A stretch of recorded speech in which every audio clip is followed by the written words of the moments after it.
What's up? What's up? What's up, ladies and gentlemen? Welcome back to TD Phins Talk, home of the real Miami Dolphin fans. We are live here on Tuesday night for our TD Phins Talk panel conversation, our well-renowned TD Phins Talk panel conversation.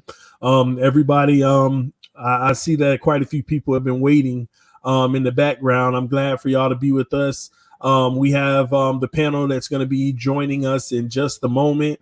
We have a lot to talk about tonight. A lot of healthy debate has been going on in the last few days, and we're gonna pick up where we left off with those debates that you all haven't been so much privy to. And I'm sorry, I was just watching the end of this Lakers Indiana game, which I told y'all Lakers probably gonna break the record this year. But anywho, but yeah, guys, make sure you check me out on Sportscaster. Make sure you subscribe to that. Follow me on Twitter, Instagram, Facebook. Also, you can find me at dolphinstalk.com. Also, make sure you find my YouTube page and subscribe to it right here if you're brand new to the channel. Shout out to everybody who's joining right now. We got 50 people in the room already, but only 28 likes. Come on, guys. Let's follow suit. Make sure we get that like button up and do what we got to do, guys. And who we got backstage? Mr. Jolly Ho Ho Ho himself. What's up with your reason? What's good, man? How are you doing tonight? I'm great, man. You ready to have a good conversation tonight? I'm ready for it. I just wanted to say, the flip side, Finn, happy birthday. I see you in the comments. Yeah, let me check out the comment section. Let me see who the first person in the building is. The first mod in the building was Reason. You're the first one. That don't count. Chad Marchon, shout out to you, Chad. And first person waiting is Ronnie Nelson. Was the first one in the building. Shout out to you, Ronnie. Glad that you're with us. Shout out to everybody joining the stream. We're already at 63 people with 41 likes. You guys punch that like button on your way in the room. Show your love and support. Also, let me give a special shout out. I want to make sure I recognize. Hold on. Let me find it real quick. Shout out to Jenny Telford, who joined the Patreon. Shout out once again to Jenny Telford, a new member of the Patreon. Guys, if you want to join the Patreon, all you have to do is follow the link in the description section where you can get a monthly membership to TD Phins Talk Patreon, where you get exclusive content, exclusive benefits, and so much more that the general YouTube channel will not be privy to. We're going to start dropping things on that site starting on Friday, so make sure you stay tuned, guys. You're going to get all type of stuff. You got to subscribe to the Patreon so you can see all the things you can get. We have a $2 Patreon, a $4 Patreon, an $8 Patreon, and a $15 Patreon, which is the MVP package. So go check that out, guys. It's a surefire way to support the channel and help me grow this thing exponentially, and it's just so much faster. All right. So I have 3 Patreons already in 24 hours, which is amazing. So if you want to go join, make sure you join. Our first goal is to have 200 Patreons. We will reach that goal because we keep on moving forward over here on this channel, guys. We're going to be talking about Rosen tonight. We're going to be talking about Chase Young. We're going to be talking about Jordan Love and his situation recently with a couple of his buddies. We're also going to be talking about Tua Tagovailoa. We're going to be talking about the Miami Dolphins in general. And if we have enough time, we want to look at another mock draft, see what we can get out of that, because a lot of great things happening where we have changed position. We are no longer the number 4 team. We are the number 3 team. So big ups on that. Any thoughts, Reason, before we get into some of the topics? No, I'm ready to go. Number 3, I don't think much really changes with what we're thinking of what they might do, to be honest, right now. I think when you get to the 2, that's when it really gets interesting. Do you think we have a shot to get to 2? I mean, they put Raekwon on IR today, so maybe they're really trying to tank and have the Bengals win so we can move up a notch. Now, Raekwon being on IR, first of all, I'm going to be honest with y'all. I don't believe he's hurt. Now people can start the tank conversation. All year, the Miami Dolphins were not tanking, and I've been proud of them for not doing so, okay? But right now, I'm not going to be opposed to anybody who says the tank is on. When you put Raekwon on IR, you basically – listen, Yeah. I personally don't feel like anything's wrong with Raekwon. I just think that's a formality where they say, hey, he got banged up a little. We're going to throw him on AR due to an injury he sustained in the last game. Nobody even knew he was injured from the last game. Yeah, I never heard anything coming out after the game, and all of a sudden he's on IR. Hey, I'll take it, though. I'll take it.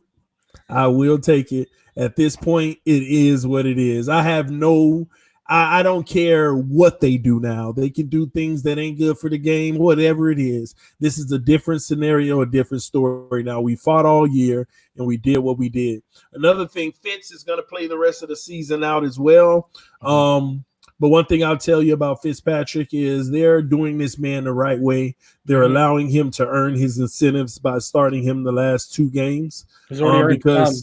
He's already earned some. He already earned $2 million. Well, he didn't earn the $2 million. They're saying he earned the $2 million in essence because they're allowing him to play the last 2 games. No, it's because he's played 65% of the team's offensive snaps. Well, the problem is if he didn't start these 2 games, he would be coming close to threatening that. Because right now he's at 75.6 or something like that percent. Yeah, and if he stays at 75, he gets another $500,000 on top. Exactly. So I love that they're doing their due diligence and doing him the right way, and allowing him to earn his incentives, which is it's only right, and that's fair. They should be doing this for him. That's more the reason why I feel like you can't use why they aren't playing Rosen because they don't believe in him situation, because they literally be taking away from Fitzpatrick's incentives that I personally believe he's earned. Yeah. This year. So our leading rusher and passer. So yeah, he's earned it. Wow. That's tough. And I didn't get a chance today because I was swamped with the kids today to do the video on Brian Flores getting fined. I'll just say this, long story short, whole bunch of blah, blah, blah. They're just going to hate. Yeah. At the end of the day, Brian Flores can't come up to refs at the end of the game because we already know that's going to cause a fine. The NFL has been very clear about it. But at the same token, man, he had every right to be upset. He had every right to be upset the way that the refs did the end of that game, overturning a non-pass interference call for something that wasn't egregious. It was just pretty crappy. But shout out to us feeling like we finally found the coach who's going to stick up for us, man, who's going to fight for what we have going on. You know, it really feels like he'll go to war for his players, just like they'll go to war for him now. Yes, exactly. This team believes in Brian Flores. And that reminds me, y'all, that's why y'all got to stop listening to the media, man. This is why you got to stop listening to the media. Remember what happened to the mutiny? Has anybody seen the mutiny? I'm still looking for the mutiny. Yeah, I don't see it. Where's the mutiny that everybody told me, TD, be real, man? Yeah, I mean, just keep it 100. You know that they're rebelling. All that negative stuff people came my way with. Where's the mutiny? Yeah.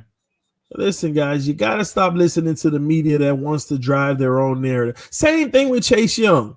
What happened to Chase Young's going back to Ohio State? Well, he came out and killed it himself, right? Yeah.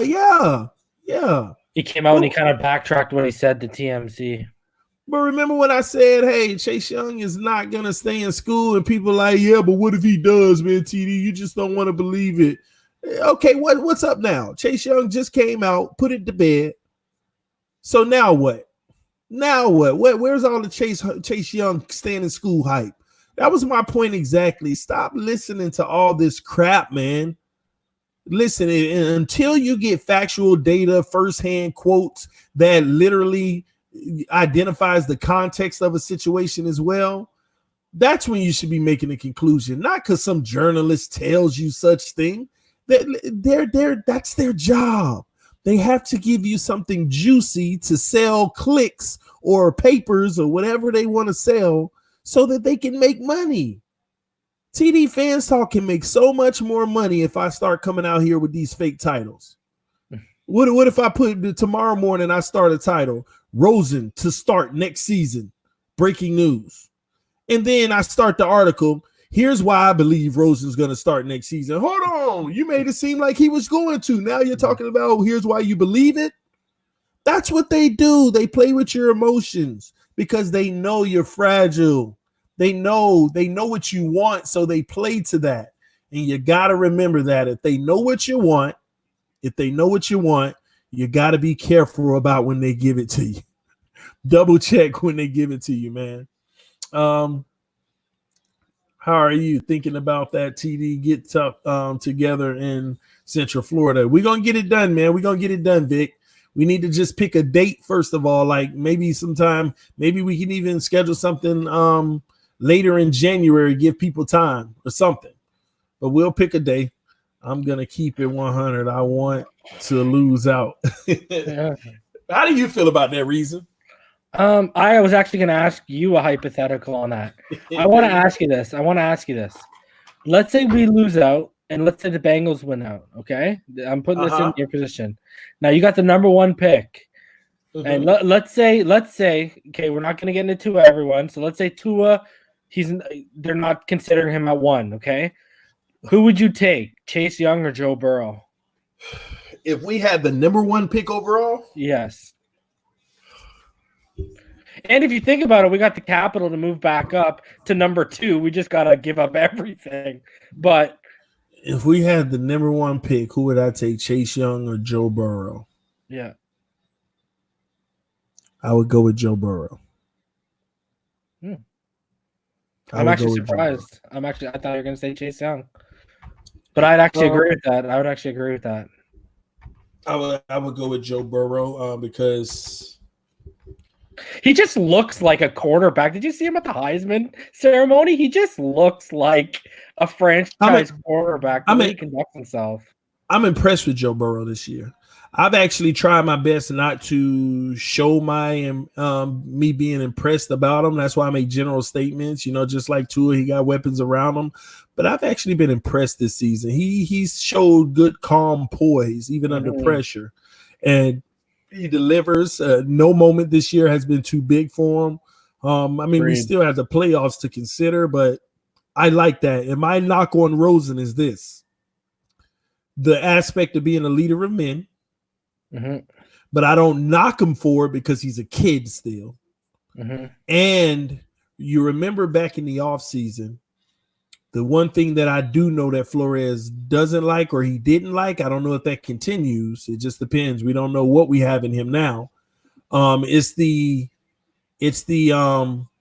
moping and head down and feeling sorry for himself. Yeah, because I do like Rosen. When I did my research, I like his talent, and I think he can be a special kid. It's just that's a scary piece. That's a scary piece to it. So it's the thing about Rosen is it's still an unknown. So I don't write him off personally, but since it's an unknown, I want to go get some definitive insurance. Yeah, like a lot of people take it like, first of all, I'm not a Rosen hater. I see what I see when I watch him play, and I've watched him since UCLA, so like I've been up on him, right? And it's not a hater. I just don't think. You know what I think it is? I think he's twice in a row, wrong place, wrong time. That's exactly what I think has happened to him, and I think that's what's going to inevitably stunt his. I don't think we're fully all in on him. I don't believe we are. And I think he needs someone who's fully all in on him. And I just don't think we are. And when it comes down to it, I think that's going to be inevitably what stunts his growth and what holds him back to what he could have been. Because no one's denied his arm talent and his arm strength, and a lot of people don't know, but he played tennis, right, growing up. So he has great footwork. So he has 3 of the most important things, but I think it goes to back what you said. I don't think he's good at galvanizing the players around him. That mopey attitude has always been there, hanging the head down. And I just don't think – I think right now the processing speed from college to the NFL is right now where he's at developmental-wise. It's too big of a leap for him. Yeah, and I'm not willing to go that far yet. I'm just saying right now as it stands. I'm not saying he'll never get it down, but I'm saying where it stands right now, it's too big of a gap. Yeah. Yeah, I just don't know. I mean, I'm waiting to hear from the horse's mouth themselves to draw conclusions because I just don't like this is the biggest thing that no one knows. What's been happening in the last 10 weeks? Have behind the they scenes. yeah, Yeah, that's exactly. what we don't know. Like, are Hold they on. being truthful, or is it good PR? That's what you're Yeah, questioning, right? Like, exactly. That's you know what all. I And I'm mean? not willing to guess one way or another. Hey, Reason, can you text EM the link because he's having a problem getting in again? Yeah, I'm doing it. I'm on it right now. But yeah, exactly. That's what it comes down to. And you know what? Flores is he seems like, I talk about a guy who goes to war for his own players. He's the prototypical guy. I think, and I'm not talking about saying this about Rosen, I'm saying this about any player. That player could be like Crawley. How bad was Crawley in that Cleveland game? He was absolutely awful between the penalties and the broken coverages, right? Mm-hmm. And Flores is the type he will, you know what? He didn't even hear a peep. You know what I mean? Like, I Yeah. think he's just that's how you're supposed to, that's a sign of a good coach. Never, like Adam Gase, as much as people hate on him, he never threw Tannehill under the bus. He waited till he went to the Jets interview to do it. But while he was here, and I'm not saying whether it was right or wrong, because I don't think Tannehill deserved it, but, he always stepped to bat for Tannehill. Even if Tannehill had a bad game, he stepped to bat for him. And I think that was one of the good things only good things Tannehill Well, Tannehill didn't have bad games, by the way. He had some games where every quarterback has games where they make those throws when you're like, what are you doing? He was no the GOAT. one.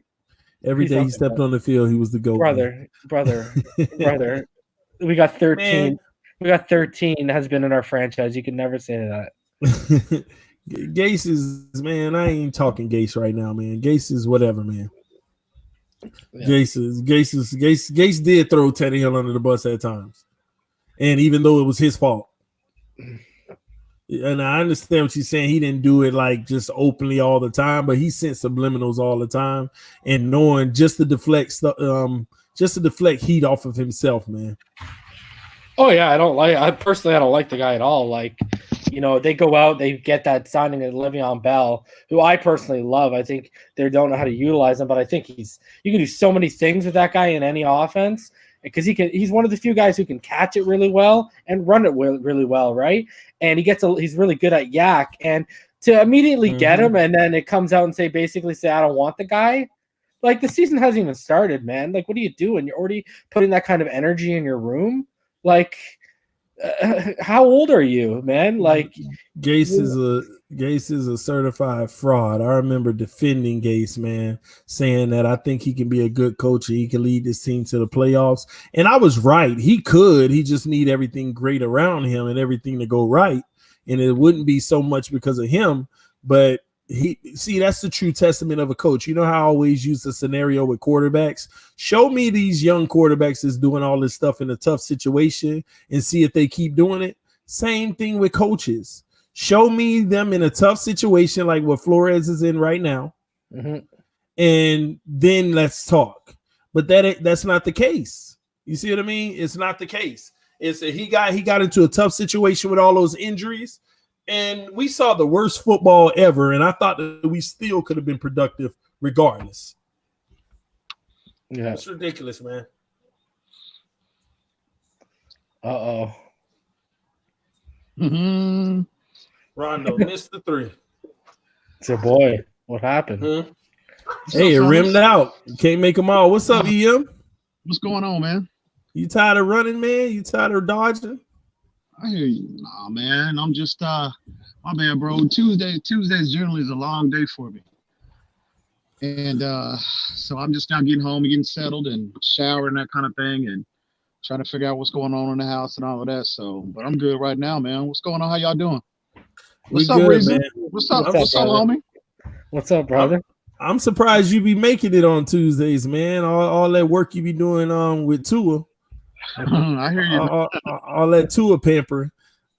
Yeah. I'm in the backyard chilling, enjoying this lovely evening, watching the moon. So, what's the temperature out there in Fort Worth, man? Man, it's about maybe 47, I think. That's beautiful, So, man. perfect. It's I mean, you see the star, you see the stars in the sky and everything, man. wow. So, So you see Tannehill up there in the sky, huh? no. I see the I see them. I see them stars aligned. You breaking out, bro? Can you hear me now? Yeah, we can hear you now. Yeah. Okay. I said I see them stars lining up for Tua, baby. Ooh. I see them. Oh, well, you probably see it spread out. His left ankle over there, his right ankle over there, his hip. Where's ball game? Yeah, I'm sure it's spread out. Where's ball game at Cincinnati? That's a good question, man.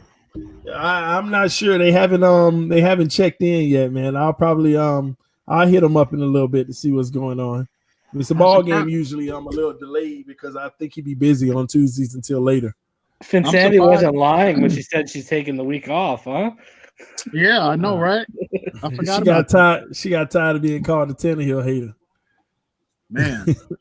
Can you hear me all right? Can you hear me all right now? Yeah, we're good, man. Can't see you, but we can hear you, man.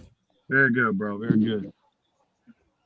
Man. Oh man. So I was wondering, EM, what's your thoughts on Chase Young's situation? Him knocking all those reports down. I really hadn't I've been ignoring all that Chase Young noise, man. I've been ignoring that for the most part because number one, I'm not really that interested in that prospect. So I kind of been ignoring that noise, but it is what it is, man. We'll know soon enough whether or not he enters the draft or not. So it's a lot of speculation going on, people throwing out theories and a lot of innuendo. So this time of year, man, I agree with you somewhat in that regard, TD. We should stop, we shouldn't feed into so much of what's been put out there at this point. Somewhat? Generally, just can't give it up, huh? Yeah, somewhat. Gotta use words like somewhat. Somewhat. So so generally, we come February and early March, we'll start to see more. There'll be more solid and solid information being floated around. So it's just straight noise at this point for me. Well, so what's been on your mind, man? I heard you had some stuff you wanted to talk about tonight. Oh, me? Me? Mm-hmm. Me? I thought you was gonna. Well, I wanted to address the video that you put out yesterday about, basically you considering the situation that Rosen is in now, you consider that to be a positive as opposed to a negative. Am I correct on that? I consider it to be more positive than negative. Okay. Well, I thought we were gonna, myself and Mr. Reason, we were gonna address that, pretty much tonight, if that's all right. Yeah, I'm waiting on y'all. Y'all the ones who say y'all had something to say about it. What's wrong with what I said about the Rosen situation? Reason, you want to? I'll let you address it first. All right. So, I think we're kind of selling hope a little bit. I don't want to use the word false hope, but I think we're kind of selling hope when we talk about Rosen. The crazy thing, the most ironic thing about this was, I watched the video yesterday. As soon as I was done, I thought about what I thought. So I always come on here and I talk about how his pre-snap and post-snap reads aren't where they need to be. I talk about his processing speed. I talk about late reads lead to late throws. I talk about how he trusts his arm too much, fitting in the tight windows, and sometimes that leads to turnovers when he shouldn't. So I really come out here and I kind of knock his mental game more than anything, right?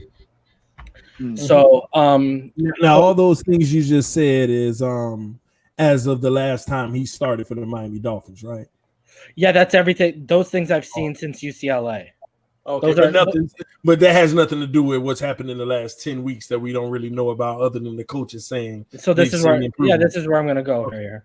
So I logged on to Twitter, and this all ties into something, so that's why I'm going to use this as a base. And the quotes that you're talking about, Flores, mentioning with, you can always get more information, but we have what we have, and that's practice reps and the game reps that he's had and his play from Arizona a year ago, right? The most important thing is what we see in practice on a weekly basis. Okay, so someone who I think personally is one of the better Dolphins analysts. He's around the team, especially in the preseason and training camp and stuff like that. So I log on, I see this is Travis Wingfield. Okay, so this is what I got. Oh, not this guy. Hold on, this is what he says, and this is a direct. He's retweeting and commenting off those quotes. So they're posted in a picture, so it's those Flores quotes. So has Travis been to practice the last 10 weeks?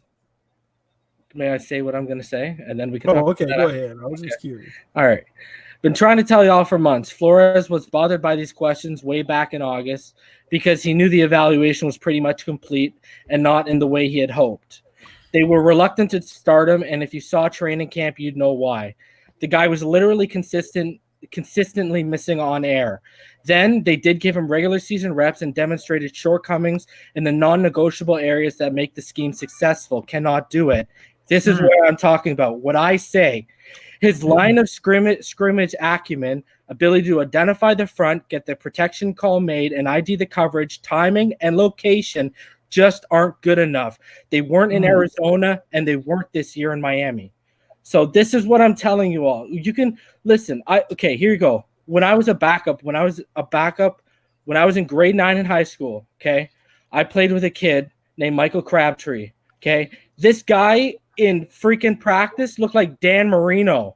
This guy got into a game, totally different quarterback. Eventually lost the starting job because of his gameplay. So he can look however he does look in practice for the past 10 weeks. That's fine and dandy. But This comes down to what we've seen in real game time reps, and it's the same things we've been seeing for years. This is not new. And this is what I try to tell Dolphins fans. The majority of them, I'm not going to say ball game because I know he's watched them for a long time, but the majority are not like ball game. They have not watched his Arizona games. They have not watched him in UCLA. They did not see what he was. So what I'm saying is he hasn't improved and grown with the stuff he needed to improve and grown that were identified when he was coming out of the draft. And we're now 2 years deep, and he's had over 16 starts. So I mean, we can, you can throw your head back and but I'm telling you, the game film and all that stuff is not lying. He is not the guy, and that's why the smoke is there in every new mock draft with Todd McShay's new mock draft, with the site we used. Their senior draft analyst just came out with a new mock draft, and everyone has us taking a quarterback. Why is that? So because that's them, okay? Because everyone knows. Everyone knows. Everyone doesn't know. Everyone connected into this industry knows what's up. Reason. I have a question for you. What did Brian Flores say in his direct quote? You started your soliloquy on by quoting him saying, "The only thing that matters is what? The most important thing that matters." Let me go back up. The most important thing that matters is what? You can always get the information, but we have what we have, and that's the practice rep and the game reps and his play from Arizona a year ago. The most important thing is what we see in the practice reps on a daily basis. So if Flores out of his own mouth comes out and says, the only thing that matters is what we see in the practice reps, and and then you finish yours saying it doesn't matter what you see in practice. Well, this is what I'm going to sit here and say. Hold on. This is what I'm going to say. Because we talked about – no, I'm not saying it doesn't matter what you see in practice. But I'm saying I've seen – though. No, I'm not. I said I've seen firsthand a guy who looked like freaking Dan Marino in practice, and when the ball snapped and the whistle blew in game time, you weren't seeing what you see in practice. So you can't base what you see off practice as to what you're going to see when live reps start happening. That's all I'm saying. Your exact words, and when I can rewind it on my phone, it doesn't matter what I see in practice. You can throw your head back. You can those are your exact words. So am I supposed to care what Flores said? Or am I supposed to care about what you said in regards to it don't matter what you see in practice versus the head coach out of his own mouth? The only thing, no, let me stop saying the only thing. Excuse me. He said the most important thing. Not one of the best things. The most important thing is what we see in practice. So I'm just supposed to ignore that and say that I'm one of the only ones who's not getting it. All I said was, let me say. Hold on a sec. Hold on a sec. Hold on a sec, EM. Yo, hold on a sec. First of all of a sudden we're putting practice reps at this high regard over what we've seen in live action. So okay, hold on. I'm not done. And let's talk about Flores for a sec. We just talked about this. Okay. Listen, we talked about him being a good coach with PR. You really think a guy out there who's going to go out there about a quarterback who's been struggling and who probably has confidence that's at floor level right now, you really think he's going to go out there and start dragging the guy? Of course he's not going to drag him, but he doesn't have to say the only thing that matters is what we see in practice. He's going to keep talking good about him because if they draft someone, they're going to explore the trade market on him. So once again, I'm supposed to ignore everything Flores says. I'm not saying that. I'm not saying to ignore. Well, I'm supposed to hold on. Let me respond to the reason. I'm gonna get to you, EM. So I'm supposed to you said no, don't ignore everything. So I'm just supposed to ignore that little fun fact and chalk it up to Flores just trying to be PC. And believe the people who aren't even allowed at practice at this time of year. All they're allowed to do is go in the locker room after practices. They haven't seen a single snap since training camp because that's the rules. That's how it works. That's a fact. That's how it works. So what's he so happy about? His mental reps?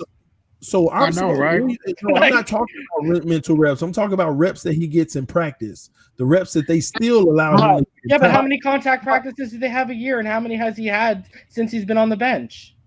That's no different from anybody in the league. They're all. I'm just saying. So what has he really? What tangible thing have you seen on the practice field that's saying, "Yo, this guy's going to be the starter next year"? Exactly. Come on, I don't buy that, man. I'm sorry. I don't think he's selling it because we've seen an influx of movement in this roster, and if the guy, and they had.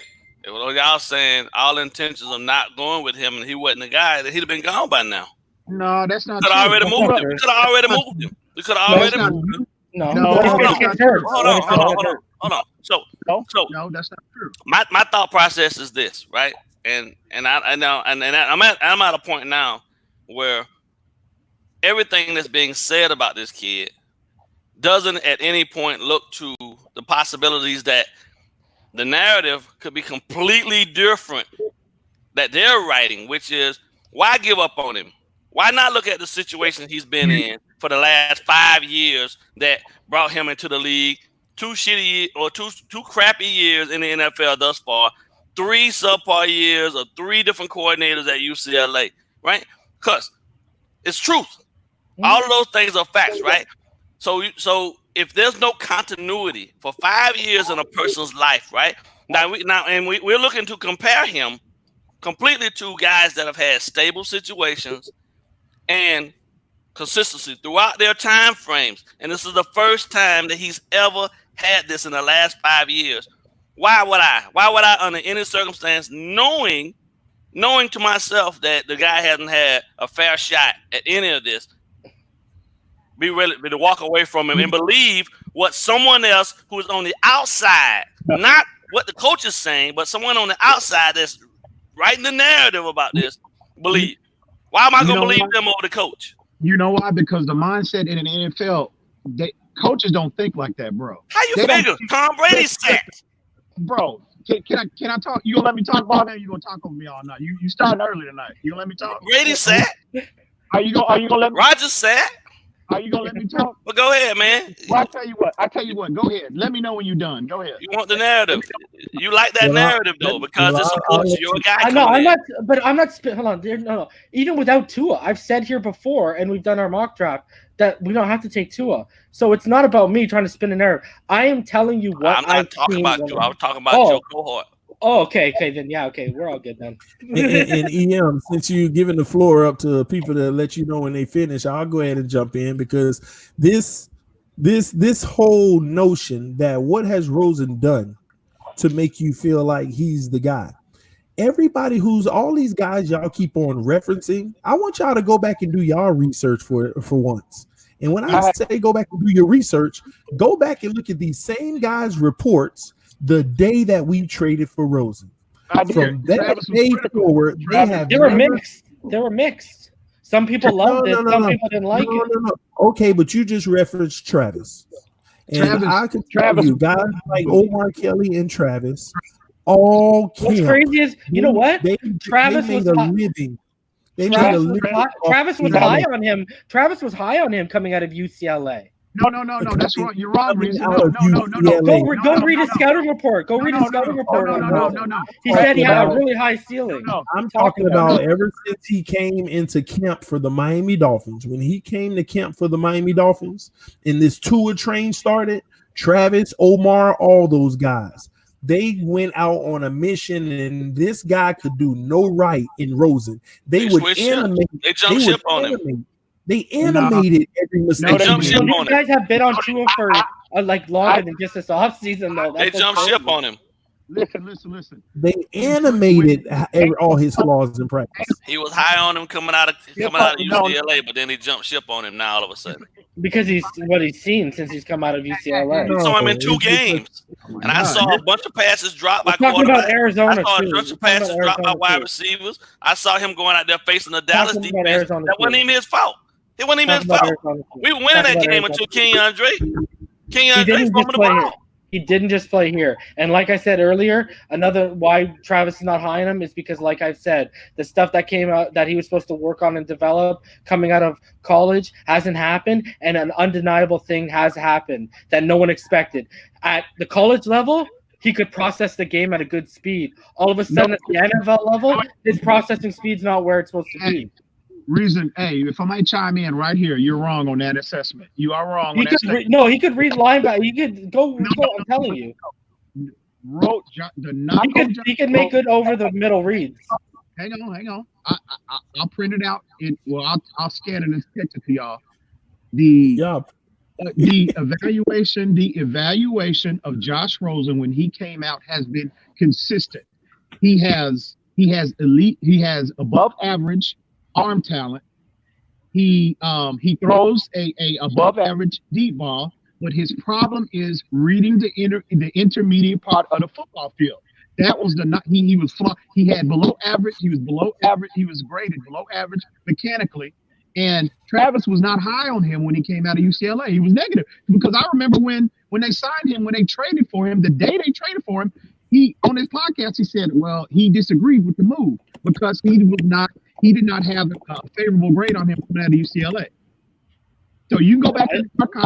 I literally just read the scouting report on him a couple of days ago that he put out and I'm talking about when he came out of the draft into the draft. I read that, and he did actually talked about how high his ceiling was, and he talked about his intermediate processing and over the middle with linebackers and stuff, and he was actually decent at that in college, but they did notice flaws in his game that he needed to improve on, including his processing, and it hasn't gone elite. So his mistakes would come over the middle, but other times he would make an elite throw over the middle. Problem is now there's not those guys who didn't make it over the middle.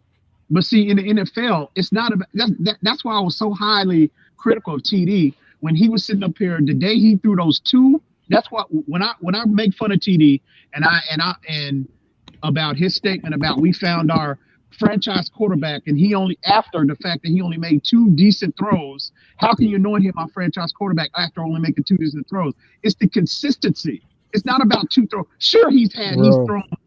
Hang on, y'all gonna let me talk or what? Y'all gonna let me talk? Now, when you lying on me, talk about I said we found our future quarterback. I said that we might have found our future quarterback. I'm very selective in the words I use, bro. You can backtrack all you want, but that's fine. But anyway, it's your job it's your job to prove guilt. But for all of y'all Rosen supporters, y'all coming out here saying that we can build with him. He's done enough for us to give him the keys and build around him and see what we have. It blows my mind. He is. I can count. Hey, Morgan, go ahead, man. I wasn't talking to you. Okay, I just want to make sure. Okay, I can count on one hand the decent throws, the decent reads that he's made since he's I'm not even addressing Arizona. I'm talking about since he's been in Miami in preseason and when they inserted him into the starting lineup. On one hand. Now, that is the issue with Rosen, is the lack of consistency of processing, of reading, of mechanically and delivering the ball to areas of the field consistently. That has been the consistent knock on him coming out of Arizona. That's to the left. He's always been accurate to the right, but since college, when he goes to the left, his accuracy dips big time. He's flawed mechanically. He does have good footwork because of his days from playing tennis, though. Here's what baffles me about that. If the receivers actually caught the ball when he was throwing those dimes early in the season, I'm trying to finish my point, but I'm trying to finish my point. If the receivers actually caught the ball and he had good games in those games and they still sat him, you would still be finding something wrong. They would still be trying to find something. And let me finish my point. And I've been consistent about this since day one. In my opinion, with this staff, the biggest indictment on Josh Rosen, the biggest indictment on Josh Rosen, hang on one second. You got to get his thought together, y'all. Hang on.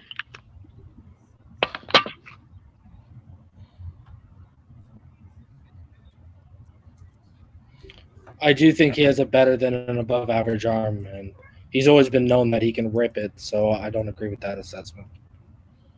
I'm sorry about that. I had to step away for a minute. My bad. But can y'all hear me all right? Yeah, the biggest indictment on Rosen. Okay, the biggest indictment on Rosen, in my estimation, is the fact that, number one, this team is in a complete youth movement. They are hiring dudes that have worked at Lowe's one week, and they're working at Lowe's on Friday. They're bringing them in on a workout on Monday and starting them the following Sunday. And this dude can't even sniff the field. I mean, can't even get on the field. And for all y'all, hang on. And for all of y'all Rosen supporters, they're talking about, like TD is saying, well, he's improving in practice. And practice is the most important thing for this coaching staff. Well, if he can't get on the field, I mean, man, he must not be doing much in practice because he can't even get on the field. Bro, they're not going to do Fitz like that at this time of the year and take his incentives away.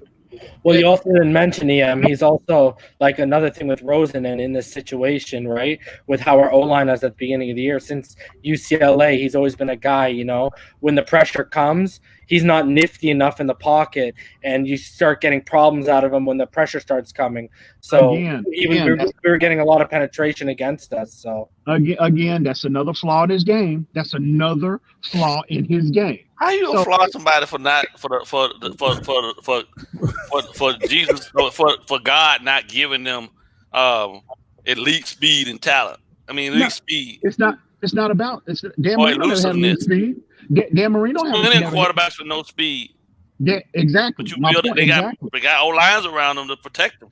Exactly. I saw Drew Brees yesterday. That whole thing you just said makes no. I literally saw Drew Brees yesterday have some pressure come his way, and he started bouncing on those feet looking frazzled and missed the guy in the flat by like 8 feet because you could see the nerves going.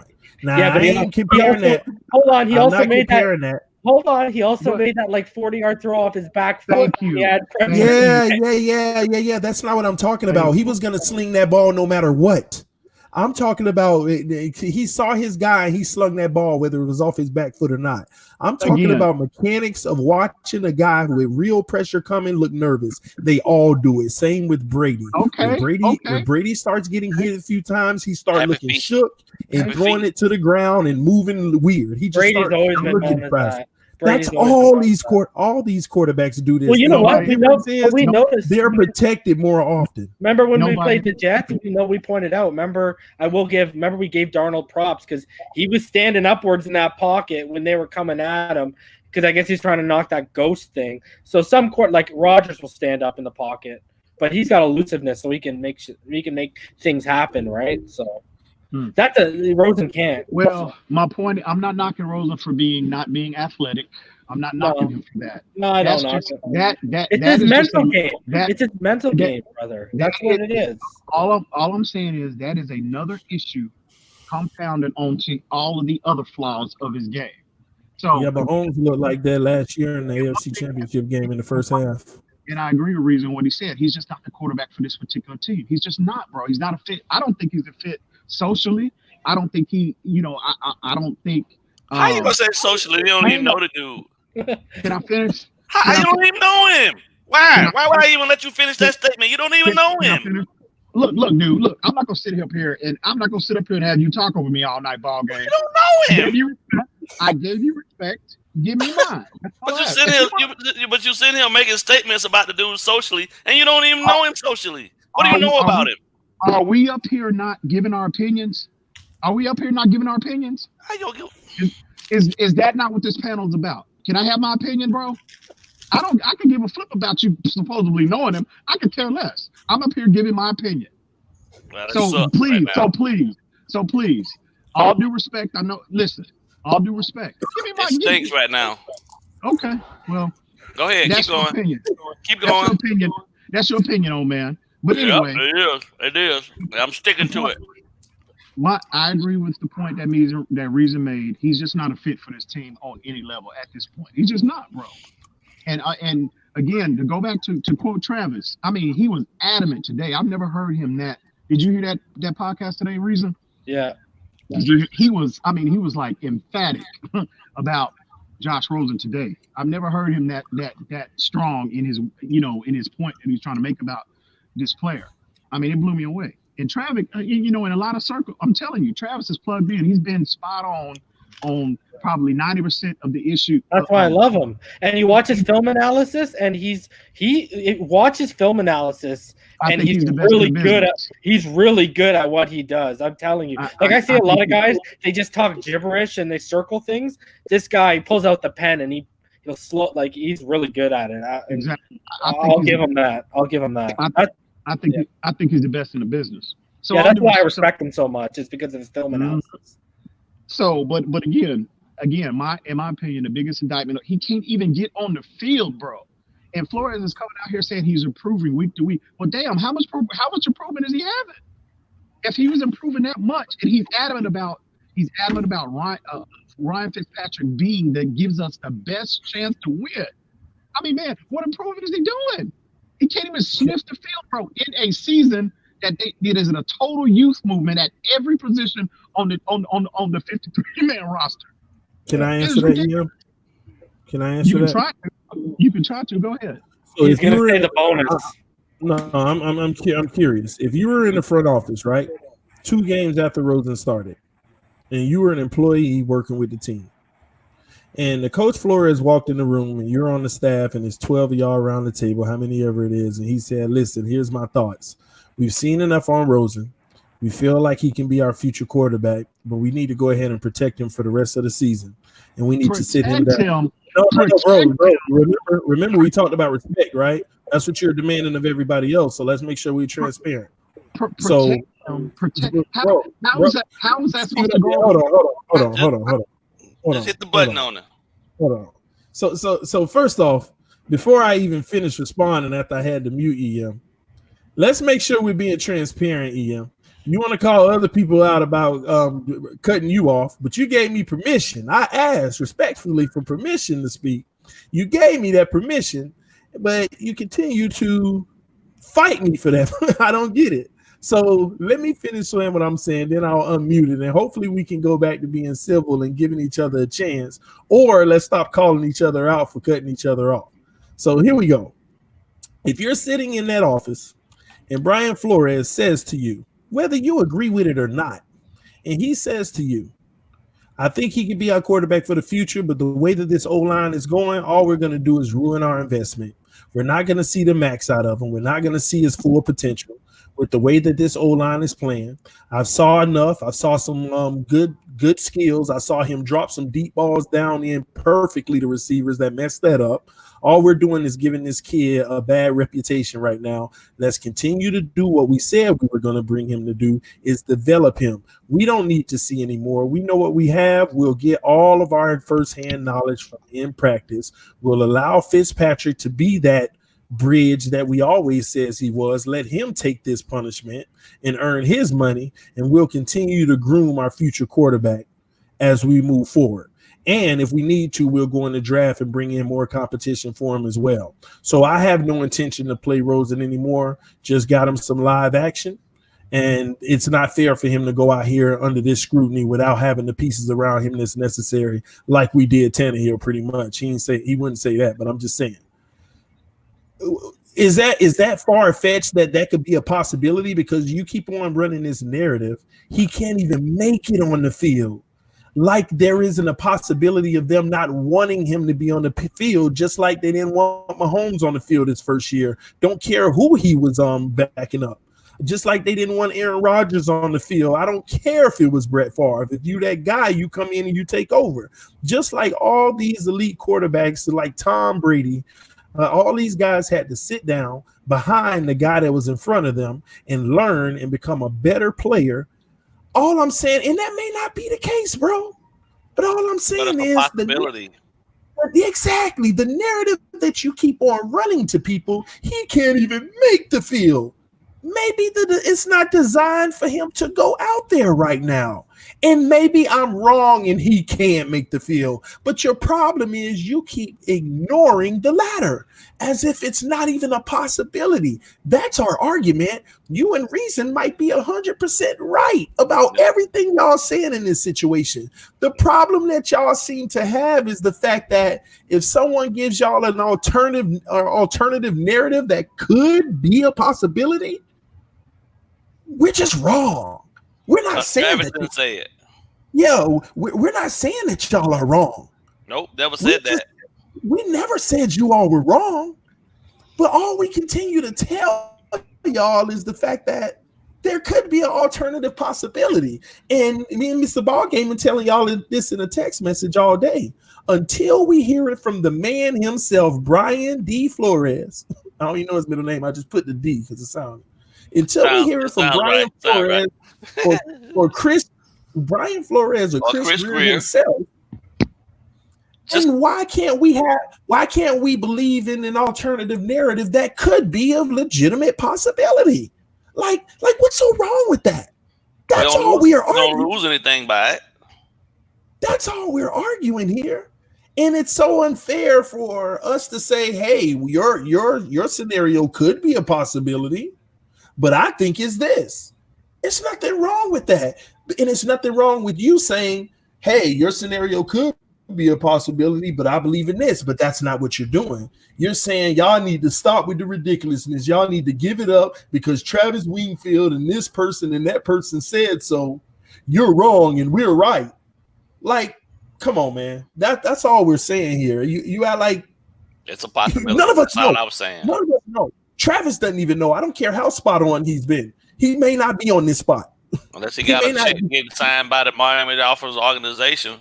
Yeah. Then he wouldn't even be working for him anyway because they don't do that. Hold on. He's also a singular example of a multitude of Dolphin analysts out there that are echoing. And I just use what he said tonight as a basis of, hey, this is what I've been saying. Now this guy is going out and saying it. That's all I use that.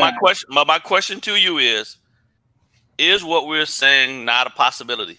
Okay, and here what have I always prefaced everything I've said? I didn't tonight, but every time I bring up him, what do I say, Ballgame? I said I hope he's the franchise quarterback, but from what I've seen and what I know about the game and what I've seen from watching him from UCLA, I don't think he is. That's what I say every time. Well, I know what I saw in those two games was a guy out there that was going to get destroyed by a team that couldn't protect him, and them pulling him and putting him on the shelf. To me, as a coach, made a lot of sense. Not even if you didn't like the guy, even if Flores didn't, it didn't make sense to put him out there and have him go through that. Because you got a guy whose confidence was completely shot after his coach in Arizona looked him in the face and told him, "We're not going that route. You're our guy." And then draft night, they go out and they get Kyler Murray, and he's crushed. He's devastated because now he's been lied to his face. Of course, behind the scenes, we got everybody in the circle telling him, "Hey, this is the business, Josh. Deal with it. There's a better situation in Miami. You just got to go down there, learn the system. They're going to take care of you down there. They're doing things from the ground up," right? So that's the buy-in process. And he echoed the exact same thing in the text message. They said, "We're building from the ground up. They're not going to rush me into this process. I get to learn again." He said he was happy about that because he's never had that. When he left high school, went to UCLA, he didn't have to compete nobody for that job. He earned that job. Josh earned that job from his junior and senior year in high school. And he was the hottest thing smoking coming out of high school. So he earned the job at UCLA from what he did in high school. Unfortunately, he got to UCLA 3 coordinators later, left early after a recommendation to stay for an additional year, but he listened to the people around him when he should have stayed. I believe he should have stayed, and if he'd have stayed, he would have been all right because he'd have had 2 years then in that system that they had. But the pieces around him was leaving too, and then UCLA didn't do a really good job of recruiting for him. So he left and took his chances. He still went 10. Out of all the negative stuff people said about him, he still went 10. You still got me muted? You still got me muted, TD? No, you ain't muted. No, You've been unmuted. Oh, okay. Well, my point, opinion. I mean, multiple systems or not, let's be honest here. When we're talking about Burrow, Tua got hurt, right? Tua got hurt. He had thrown 33 touchdowns and 3 interceptions. Josh Rosen's best season at UCLA was what? 28 touchdowns and 8 or 9 picks. Yeah. So I mean, we can sit here and talk about systems, and Herbert's gone through different systems. There's another guy, Burrow. Look at they changed the system, and he jumped from 16 touchdowns to 43 this year. But then you also have to take into consideration too, right? Everything involved in that, right? Oh, of course. They went to a more spread offense. They brought in Brady from New Orleans, and they made him the offensive coordinator. Of course, I'm taking into context the guy who's worked with Drew Brees and such before. But I mean, you saw that. Look at it, massive leap. A guy go from a first to a fifth, like you said with Josh Rosen. And I remember in UCLA, the hype's always been there because he's always had a big arm. Like I don't know what EM was talking about because still got a big arm. Rosen has always had a big arm. He's always been able to rip it. He's always been able to shred it. Look. Those are not my quotes. Those are the people that get paid to evaluate players. That's their quotes, not mine. And I'll send everything that I have on Josh Rosen. I meant to send it to y'all today, but I got busy. So that's not my quotes. That's theirs.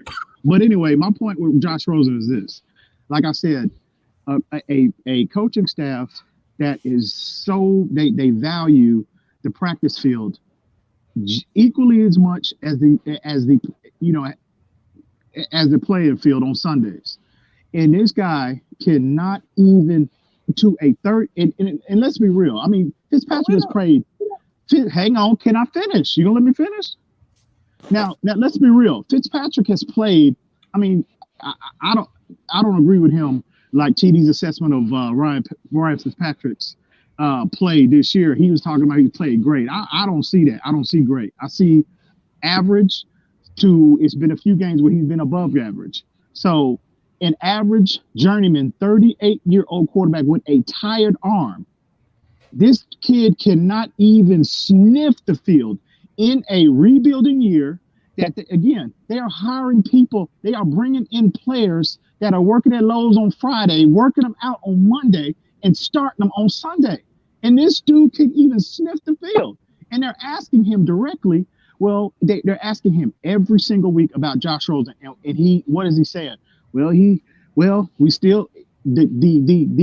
statement that Flores keeps making is what's so alarming to me is Ryan Fitzpatrick gives us the best chance to win. And I mean, it's not like he's out there, it's not like he's playing behind Patrick Mahomes.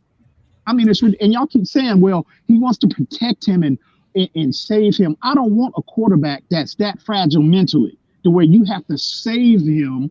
He'll get out. If you throw him out there and you're afraid that his psyche might be hampered just because of a pass rush, I'm sorry, I don't want him on as my. That's not the franchise guy. He don't have the mental makeup. He don't have the physical makeup. He doesn't have the mechanical makeup as the quarterback that I want moving forward. We saw Tannehill for 7 years. I've seen enough. So anyway, my opinion on Rosen, that is the biggest indictment on him. And you can say what you want. I don't see how. And Flores is telling you, when they ask him on a week-to-week basis about Josh Rosen, he's telling you what they think of him. And when he made the statement of, we even have the tape, we even have the Arizona tape on him to evaluate him. Was there anything positive about the Arizona tape? Was there anything positive? What did he have? He had like 12 or 13 starts, and I think his QBR was like below 25. So he is telling you what they think of him. And I'm telling you, he is walking that green mile. He is walking that green mile, and his execution date has already been set for the day for the day after the Super Bowl. He is dead man walking. I keep telling y'all, in my humble opinion. Let me ask you a question. So why did they trade for him? Exactly. That's my question then. If he was that horrible and they didn't see anything positive about this kid, and he had no upside whatsoever that would fit us going forward, why would you even go get him? Listen, you have to do your due diligence. Why did they a second and a fifth? Well, I mean, yeah, I give you that. I mean, yeah, it was a little expensive. Absolutely. Okay, but it's basically knocking your whole theory here. I'm done, man. No, it's not. No, because listen, you never know what you have until you get a player in your program. You can't go. Then why are you bringing up? Oh, this should have been enough what we saw in Arizona. Why are you bringing it up then? No. Flores said that, not me. Flores said that. Go ask him that. He said that, not me. Which makes you suggests that he's high on him. No. Which makes you suggest of our current evaluation matches what we had in Arizona. Because if he disregarded that Arizona evaluation on him, he wouldn't even brought it up. He wouldn't have even brought it up. So that's what I have in the field to see if your evaluation matches. So here, hold on. I'll answer this on my perspective of why they traded with them. So like I said, I don't agree with EM about the mechanics and the arm. I think he's got a big arm. I've always thought he's had good footwork. My whole thing has always been his mental game. And just right now where his IQ, his football acumen or IQ is at. So and his confidence on top of that, because I think Arizona hurt his confidence. And when you play that position, confidence is one of the most key things for that position. So I think Flores and such, you've seen what they've done developmentally and growth-wise. So I think they thought with his physical tools and his mechanics, they could fix the mental aspect and bring up his confidence. That's why I think they made the move for him. But I'm not going to sit here and say they're totally sold on what they've seen since they've got him. But that's why I think they made the move. But reason that would suggest this: if they felt like they could have fixed those things, right, and that's why they traded for him, then basically, if we're to believe that they don't believe in Rosen anymore, they basically gave him a month and a half and said we can't fix it. Just automatically. No. I'm asking Reason his thoughts on it. No. I think they gave him training camp. They gave him those starting reps. I think since he's been on the bench. A kid that didn't even know the playbook. They've had practice since he's been on the bench. I think they're legitimately giving him a chance. Like, I'm not sitting here saying they didn't give him a chance. I don't believe for it. I'm just saying. I think when it came down to it, they weren't really overly impressed with what they thought they were getting to what they got weren't the same things. If you get what I'm saying, after they started. This might not. People might not value the whole. In his consistent whispers about his attitude that's been coming since he was in Arizona, and now they've resurfaced consistent issues with his attitude, and that's I'm telling you, that has a lot to do with how you get along with your coaching staff. That is huge. And again, the consistent whispers about his attitude, his entitled, Man, not this crap. I'm just telling you, bro. I'm telling you what they're saying, not me. I don't know him. Who is they? I'm just people that I follow. Have you not heard the same thing, Reason? People that you follow? Say that again, sorry? The whispers about his attitude, about how the game, about it. Well, I believe me and TD were talking about it before we came online. That's the problem. I agree. I understand the attitude thing, and the only thing that gives us any merit on that is when Flores wants him to pick his head up and be more confident. Yeah, he mopes, right? Like without making a bad play. What did he say? Aside from that, Josh, he ain't one of these kids that walk around with his nose up like he better than anybody. Well, He's not that dude, bro. But again, I don't live with him. I don't know him. I'm telling you what they're saying. I'm just telling you what the whispers are. That's all I'm saying. Man, and again, consistently, the same issues in Arizona that came up about him and if you've been listening, they've been consistent since OTAs. It's the same people whispering, talking about he had a jacuzzi in his room, and it wasn't a jacuzzi; it was a blow up tub. I don't know nothing about that, bro. All I'm saying is this, bro. I sent that text to y'all today. It's either you're blinded by your biases with this particular player, or you have a limited understanding of what Flores is trying to tell you. A limited understanding. I don't know how you pulling all this out of what he said when. I mean, he ain't said much to you either. He said that the dude is improving every week in practice. I'm going by what Flores has been consistent about, what's been coming out of his mouth, and the fact that this dude they've been consistent about not putting him on the field. I'm going, those two things match up. So once again, you went completely with, you're 98% with what you said as your narrative to be correct, and any other narrative doesn't match up because it doesn't match the one that you're saying. Well, that's my opinion, bro. All right. I'm up here to give my opinion. There you have it. So that is EM's opinion. Now, what we were asking you, EM, was, could our opinion about it be an actual possibility? Slim to none. Can it be a possibility? Yes or no? Anything is possible, TD. That's a general, bro. Okay. Anything is possible. Come on, man. Okay, so that's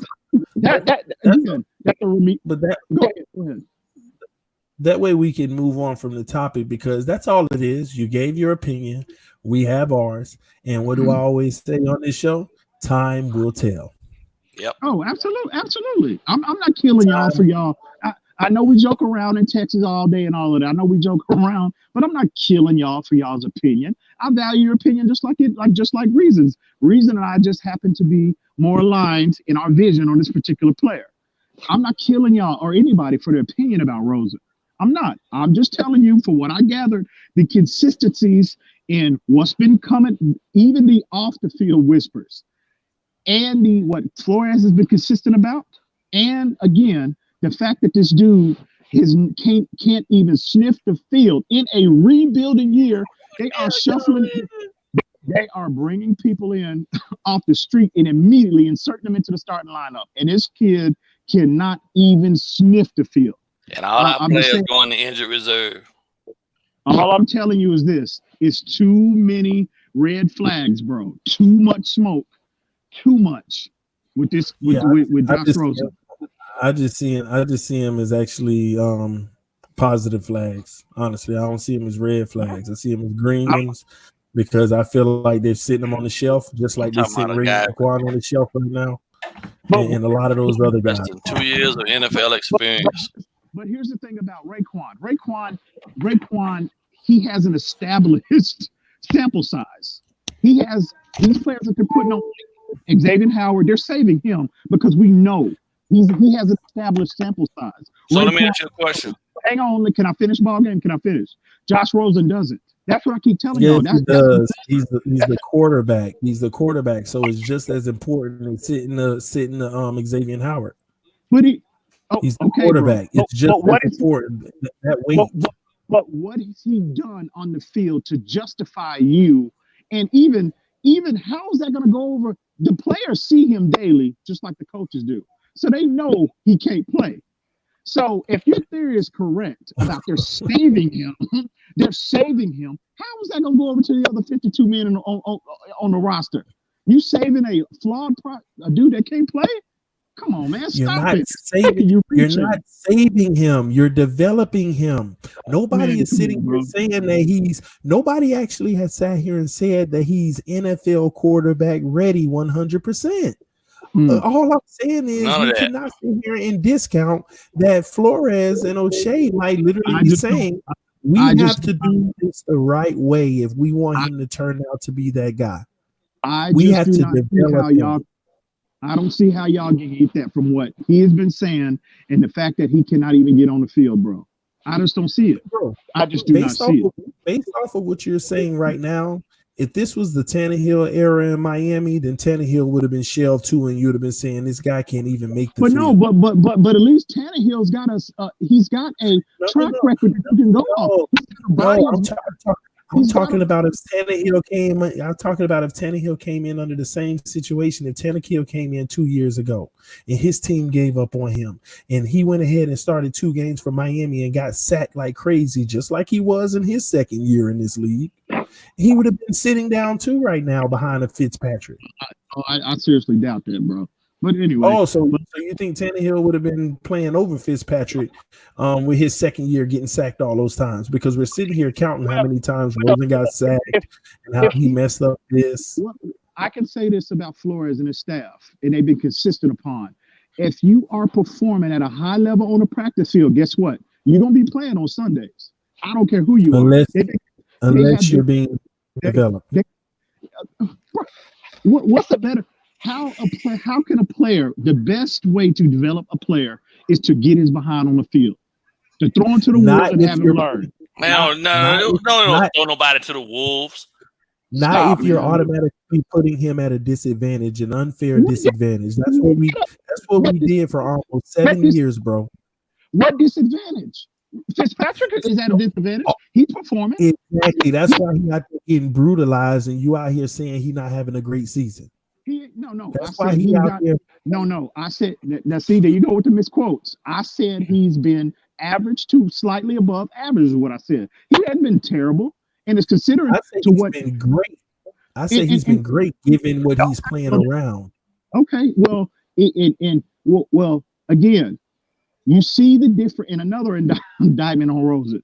When they started him, what did our offense look like?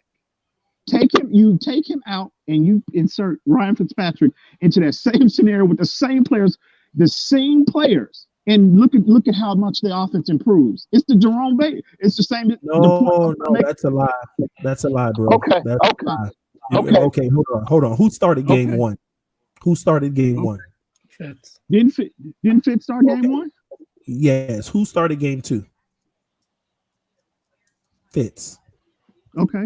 Do you remember when Rosen came in and started? And then you have to ask yourself. Well, at the moment, then you have to ask yourself, why in the hell did Rosen get a start over Fitzpatrick in the first place? So don't sit here and tell me you input Fitzpatrick and look how much better the team gets. The team didn't get better until. If Rosen was playing, would he have won 3 games this year? No. Will we have 3 wins in the win column if he played? You don't know that. You know why? I do because you know why? I'll say why. This is why. Because of the running Fitz is added to his repertoire this year. That's why I'll stay on that. I'm not gonna knock Josh for his things, but I think Fitz moving the ball and running the ball has helped on a lot of key first downs, and I don't think we would have got that with Rosen. The reason why we don't know. The reason why we don't know. Let me finish answering. The reason why we don't know is simply because Rosen hasn't had the improved pass protection that this team has showed since week 6. Okay. He hasn't even had a glimpse of that. So anybody who can sit here and tell me, I was sitting at that Redskins game, man. That was horrible, bro. Like anybody Anybody who can sit here and tell me And they the switched pass the protection defense. after week 6 has been different than the pass protection in the first 6 weeks, you'd be a flat out lie. When they pulled Josh in that Redskins game, that pass, the whole pass rush that the Redskins actually was doing went away, and they sat back because Fitzpatrick's ability to move around. I'm sitting there on the 45-yard line watching it. It was completely different. Also, could it be that Fitz was making a proper reason getting the ball out of his hands too fast? They went Could that be? No, we were also talking. Yeah, I mean, all of that's possible, but why they stopped listening? That's you can still send pressure. But it was at 5 and 6 at Rosen. Hold on. Let's not sit here and act like when Fitz finally started again, like we just got better. We didn't get better until 2 weeks after Fitz started again. When they put him in that Washington game, and that's when they bench Rosen and inserted Fitzpatrick into the starting lineup, that's when I saw our team, the improvement, the immediate. We didn't win that game, but so it didn't have anything to do with the fact that the Redskins dropped back then at that point, all strictly the zone. Well, that's what I'm telling you. No rushes. Could it be that Fitz burned them when they did send pressure to him? He was making the right reads. Could that be an option? I mean, but it was immediate, so they didn't know what Fitz was gonna bring. They stopped sending 5 and 6. Well, they didn't blitz him. If you go back and look at the game, they didn't blitz him. Okay, they sent 3 and 4 at him, 3 and 4 man fronts. When Josh was in there, they were sending guys off the edge. They were sending guys double A gap blitz. They were doing all that stuff. You want to shake the young guy. Obviously. Exactly. So it's different. So neither one of them faced the same thing. And he went out there against that Dallas squad. He went out there against Dallas, and the receivers let him down. But nobody ever wants to give him credit for that. No, he made we all remember the drops, especially. But nobody. So we all act hold on. He made the throws. He made the throws. Did Rosen lose the Dallas game for us, or did the tide change? Did the tide change when King and Drake went down there on the goal line almost and fumbled? Well, I would say the King and Drake fumble. I would be more inclined to lean towards the King and Drake fumble in that regard. I'm not going to kill him. I'm not going to kill him on the Dallas game. I'm not going to. Did he play great? Absolutely not.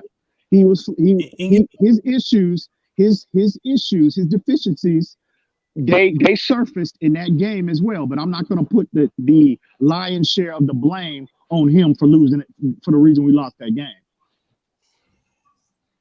So listen, bro. But anyway, look.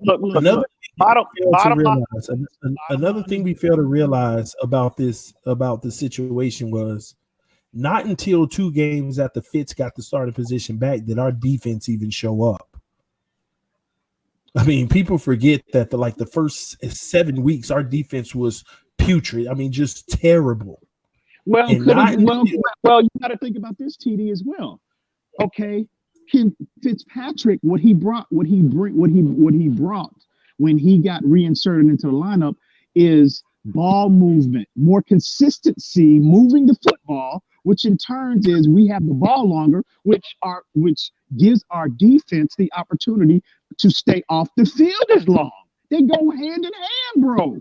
They go hand in hand. So, and I get that. Is that a possibility? Yes, it's very well a possibility. I get that. And I'm not disagreeing with what element Fitzpatrick brings to it. I love the element. That's why he was able to have a little bit more success. But you have to understand, other defenses, they didn't know what to expect with Fitzpatrick.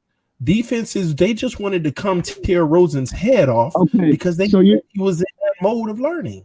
So you're talking about a dude that's played 15 years. They don't have enough tape on Ryan Fitzpatrick, bro.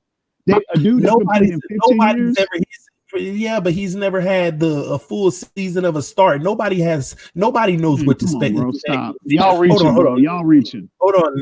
Let me make this statement because I don't see how I'm reaching.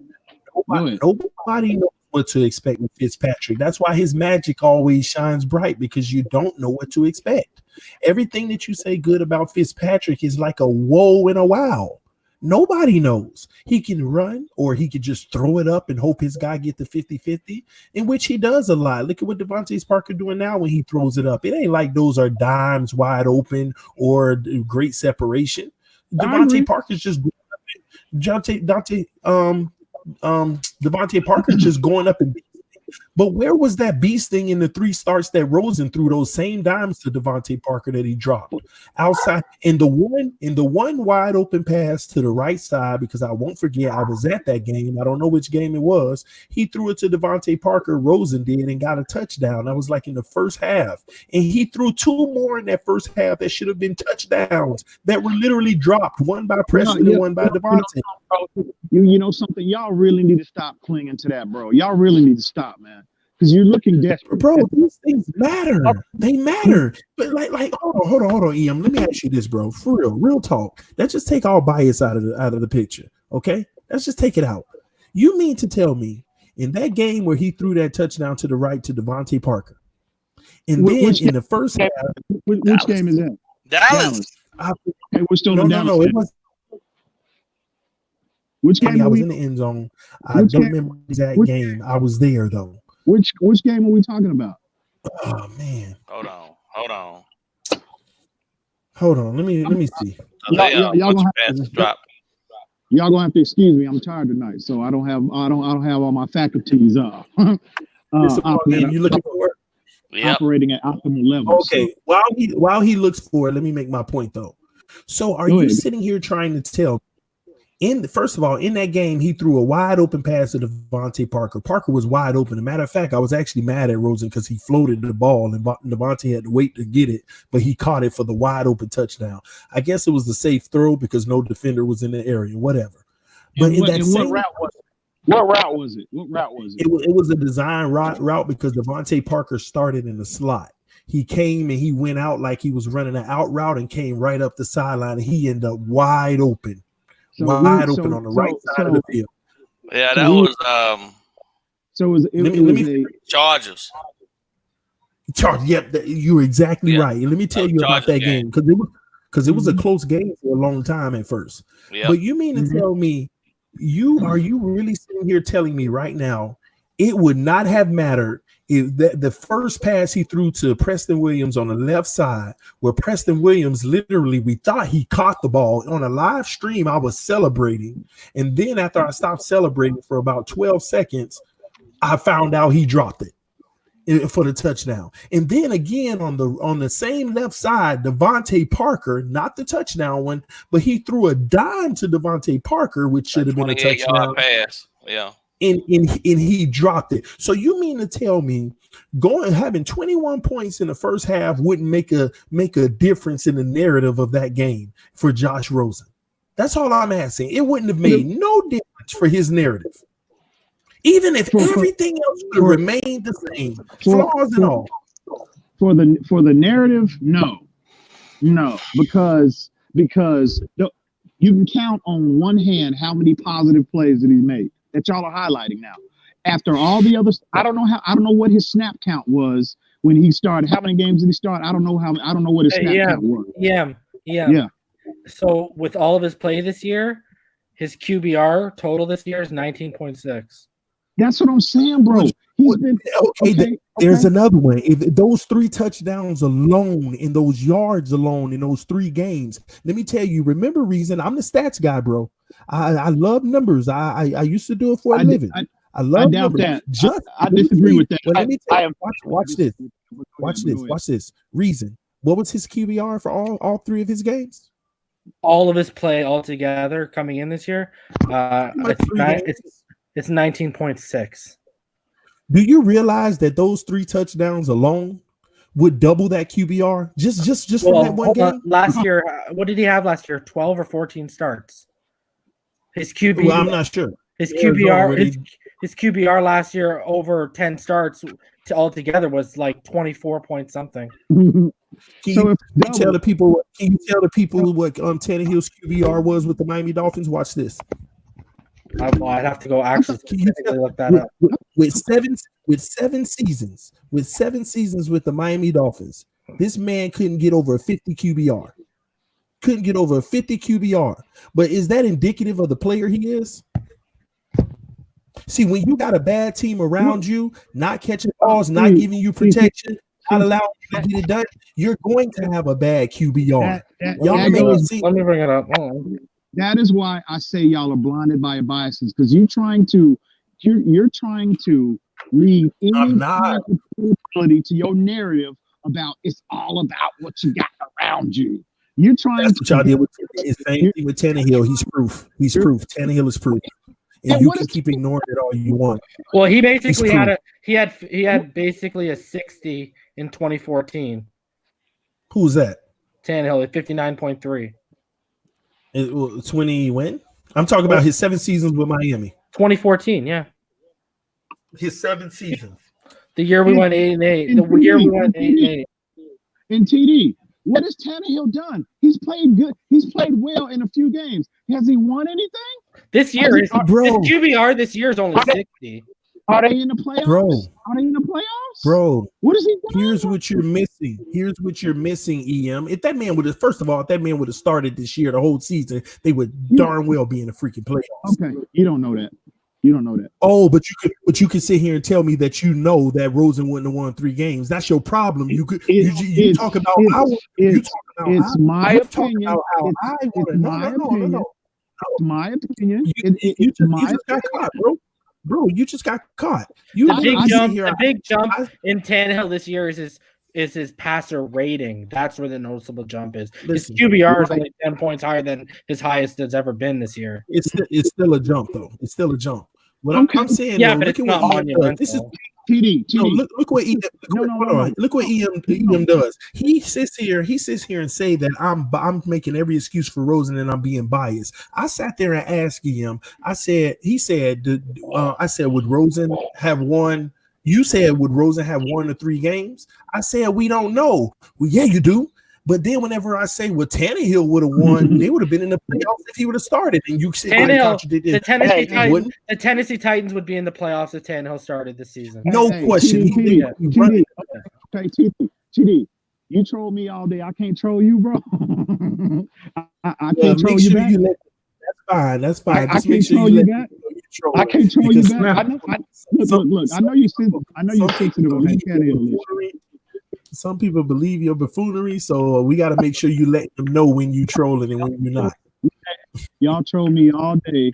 I know that Tannehill situation is a sensitive subject with you, so I know how to push your buttons. I know how to get you going. So anyway, but again, what I've been consistent on what my opinion is on Ryan Tannehill. What did I say? I told you talk to me when they were in the playoffs, and I told you there's a ceiling for Ryan Tannehill, and you will see. They're not going. I don't think they're going to make. I'm pretty sure they're not going to make the playoffs. But next year, teams will have a full year to prepare for him. They got another year on tape on him, and we'll see how this unfolds. I just said Tannehill. There's a ceiling on Ryan Tannehill, and so next year won't be no excuses. So we'll have to readdress this particular topic next year. So now, Madden. But I was just trolling you about. Tennessee probably would have made the playoffs if Tannehill started. Yeah, probably they would have made it. They would have. I think they would have. Probably. He clearly is an upgrade over Marcus Mariota. He clearly is an upgrade. You said he wasn't early though.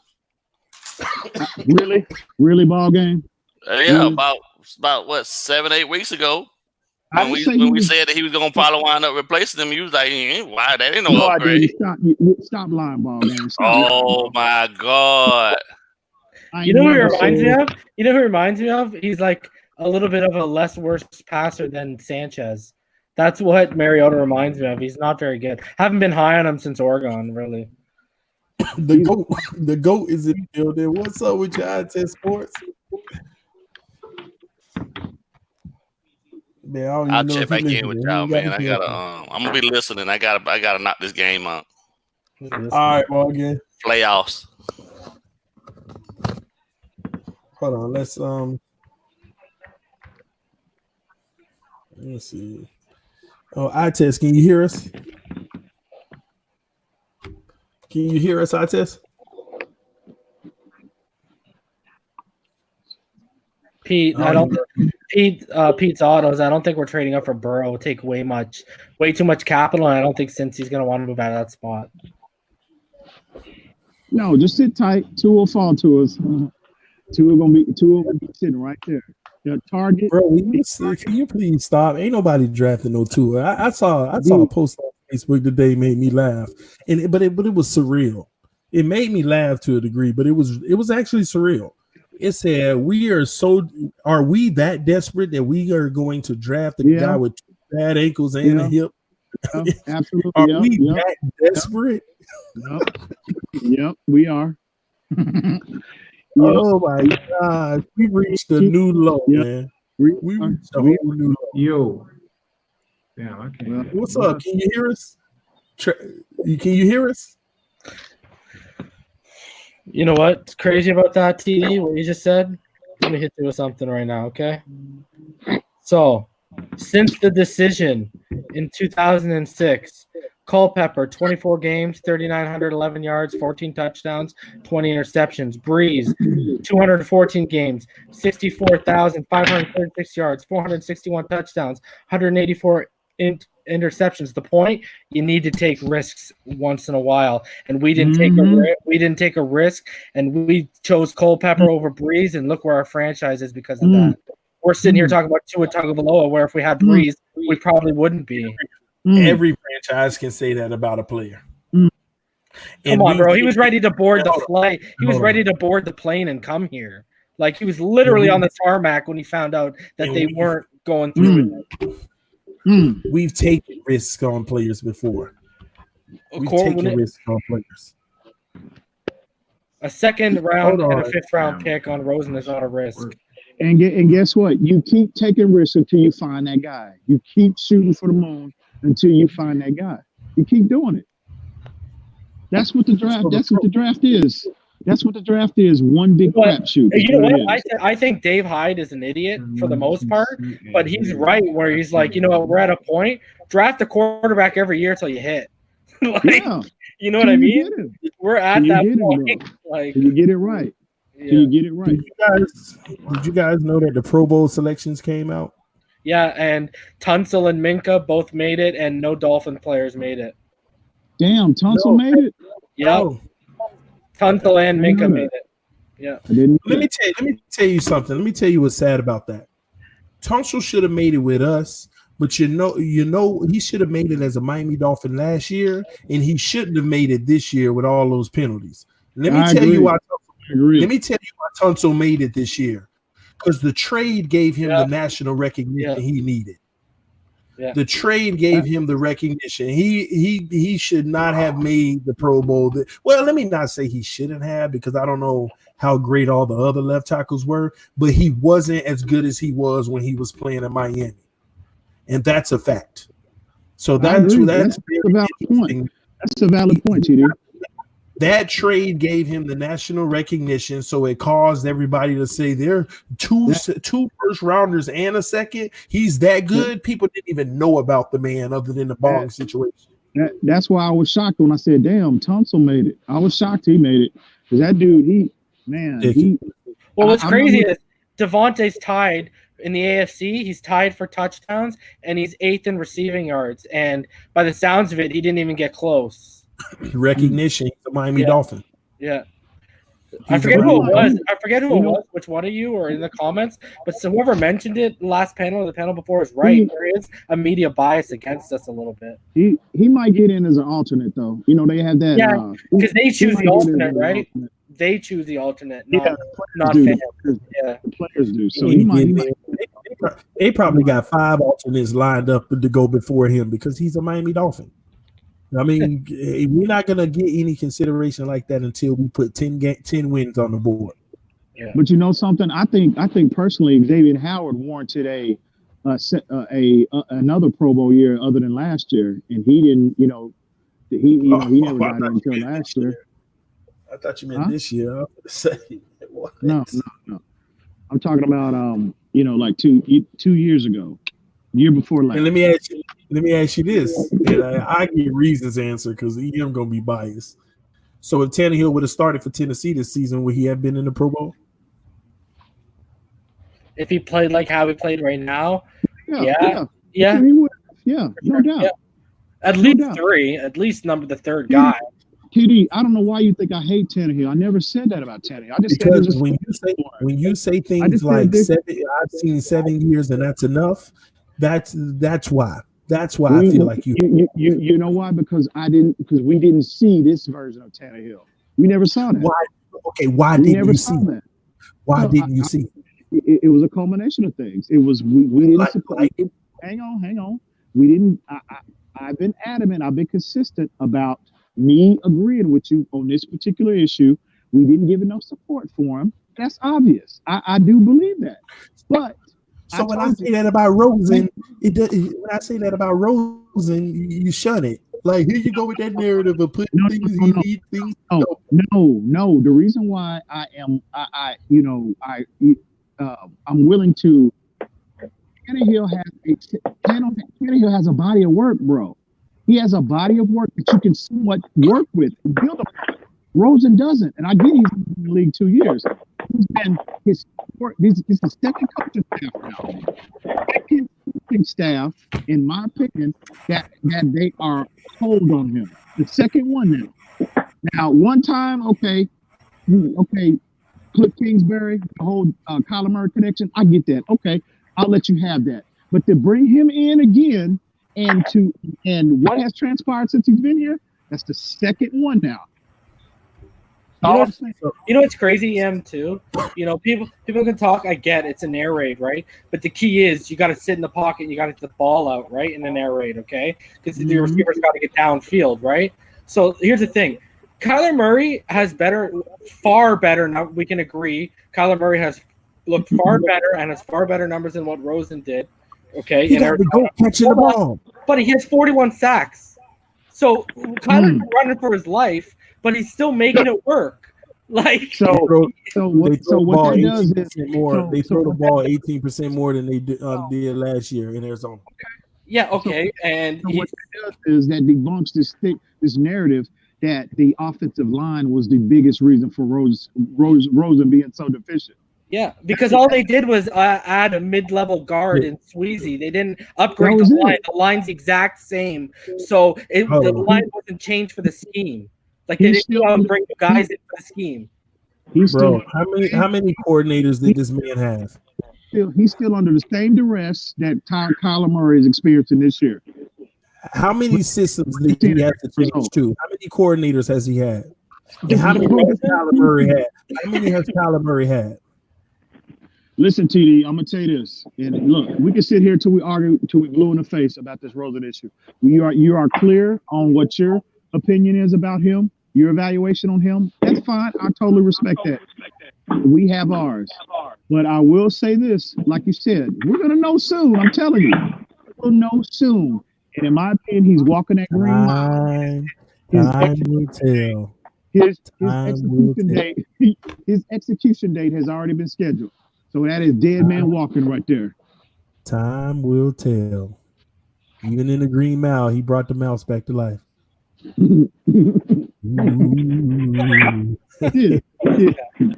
Jonathan, look at these metaphors. He did. All right. Don't forget the little facts and details about the green mile, baby. No doubt, he did. Rosen going to walk in the green mile in the off season, probably. Hey, they're gonna have to turn that electricity on again, just like they did with John Coffey.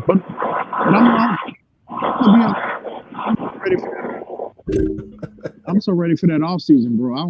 This is one of the most exciting off seasons of like in how long, right? It's the best off season ever, man. It's the most, in my opinion.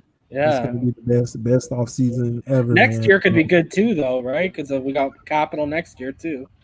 But like I said, if the Dolphins, the Dolphins can only do one thing in the draft, and then everything will be a bust, and that's draft Tua. As long as we don't draft Tua, I'm pretty sure we're gonna do well. Anything in the scenario Tua is a failure for Chris Greer. That's a fact. The most exciting thing for me is we have options. We are dictating as opposed to having people dictate everything to us. Having these options, man, I'm telling you, you can do whatever the hell we want to do, bro.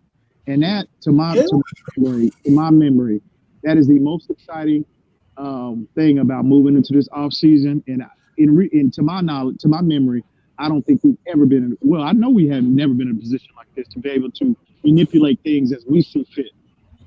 So that is.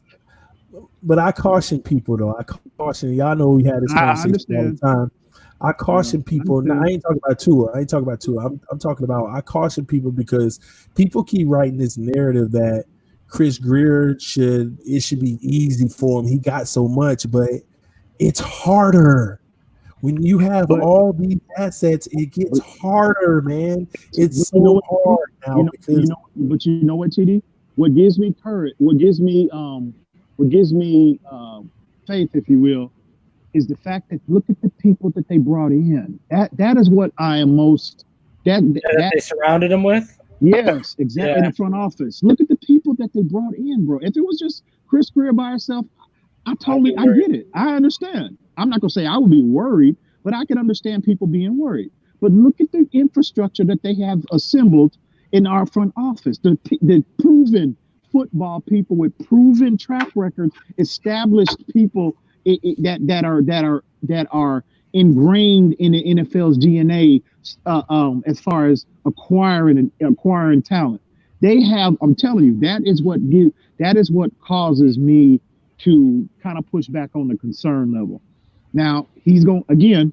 All of them, Flores, him, Marvin Allen, Reggie McKenzie, all of them. They have to hit.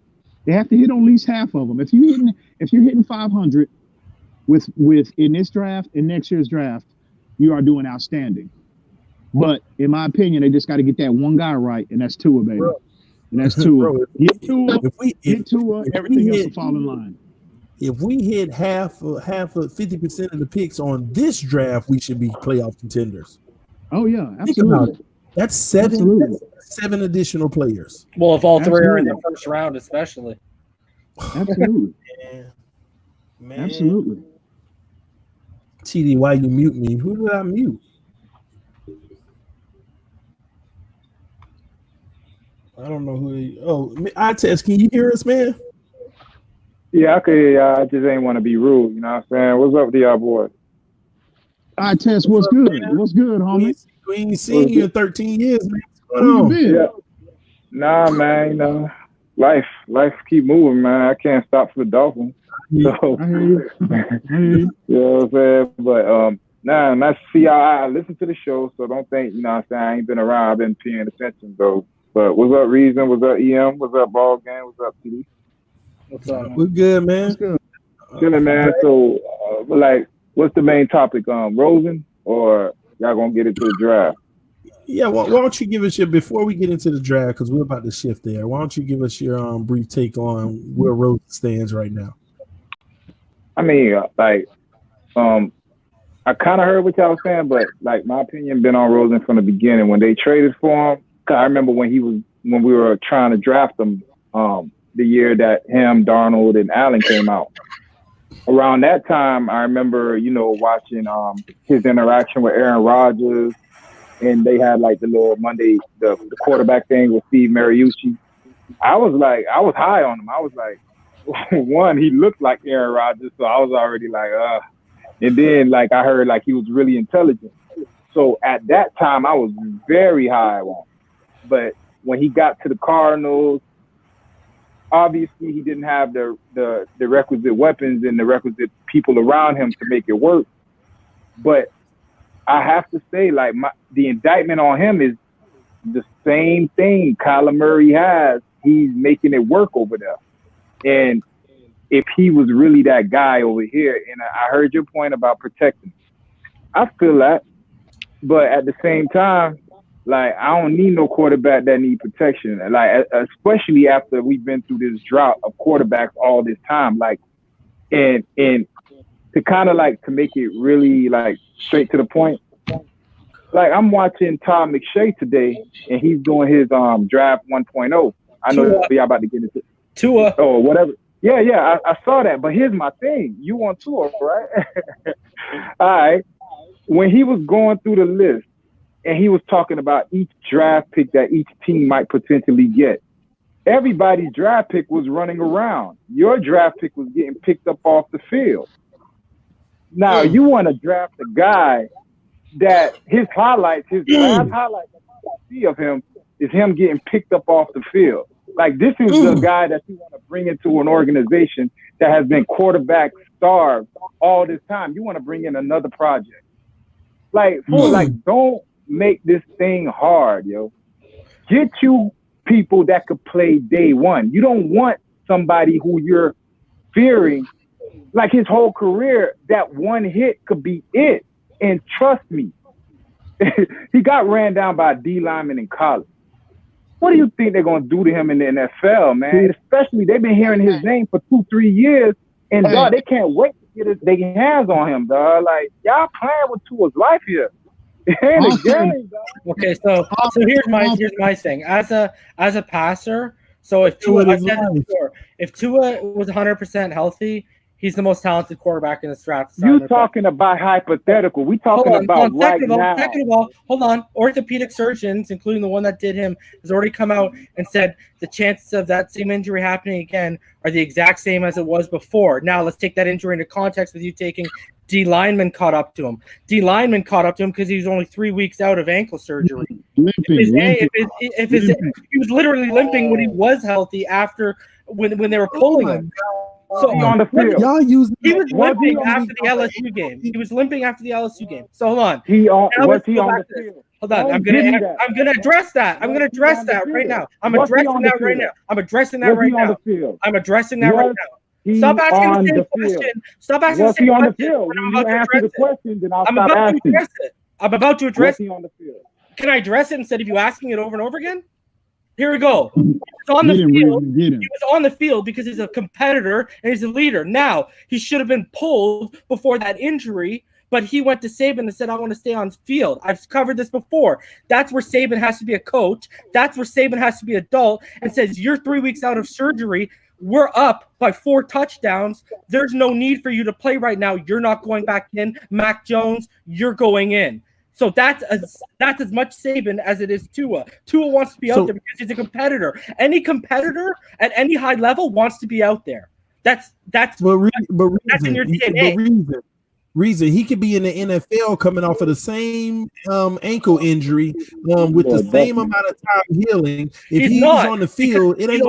The eye test says he wants a day one starter. We talked about this normal time, and Ball Game agrees with me. With quarterbacks, I don't want a day one starter. So if he's got to sit for a year, I want, even if the guy is healthy as an ox, I want him sitting for at least a year. I want 2 training camps. I want him sitting for a year, and then I want him in there. And by that time, and that time frame, Tua's going to be 110%. Orthopedic surgeons have already come out and talked about this. So we don't even need to go there.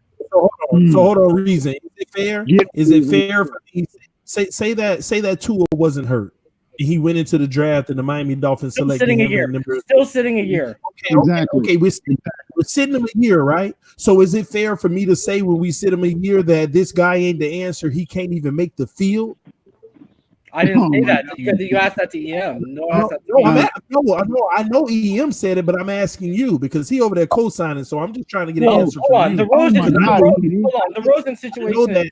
I know that he's going to die, but that's a total. You can't compare them because Rosen has already played a full year before he came here and sat. So totally different. Situation. You said you want to sit your quarterback for at if I was Arizona and I drafted Rosen, he wouldn't have played last year. Okay, if you drafted Kyler Murray, would you sit him for a year? Yes, because he's already been sacked 45 times. You know what's funny? And I'm getting a top 10 pick anyways, and I would have built his O-line. Hey, TD, to your point. Okay, it's one thing to intentionally and announce to the world that their plan going into the next season, Tua is to sit as opposed to announcing to the world that it's going to be an open competition. They never said nobody's ever announced that. Nobody's ever announced that. Nobody has ever announced that they were going to sit quarterback for the year. Okay, bro. What are you talking about? It happens all the time, bro. What are you talking about? Name it. No, Aaron Rodgers sat behind the guy. They didn't come out and say we're going to sit Aaron Rodgers for the future. No, of course they knew that they were developing him for the future. So here, bro, whether they announce it or not, we all know common sense will tell you that was the plan. Okay, that was the plan. Whether you announce it to the world or not. But the point is, the understanding within the organization, if Tua or anybody, it's one thing to have that understanding within your front office that the plan is to sit this prospect as opposed to having an open competition with them. It was obvious from day one when they brought Rosen that it was going to be an open competition.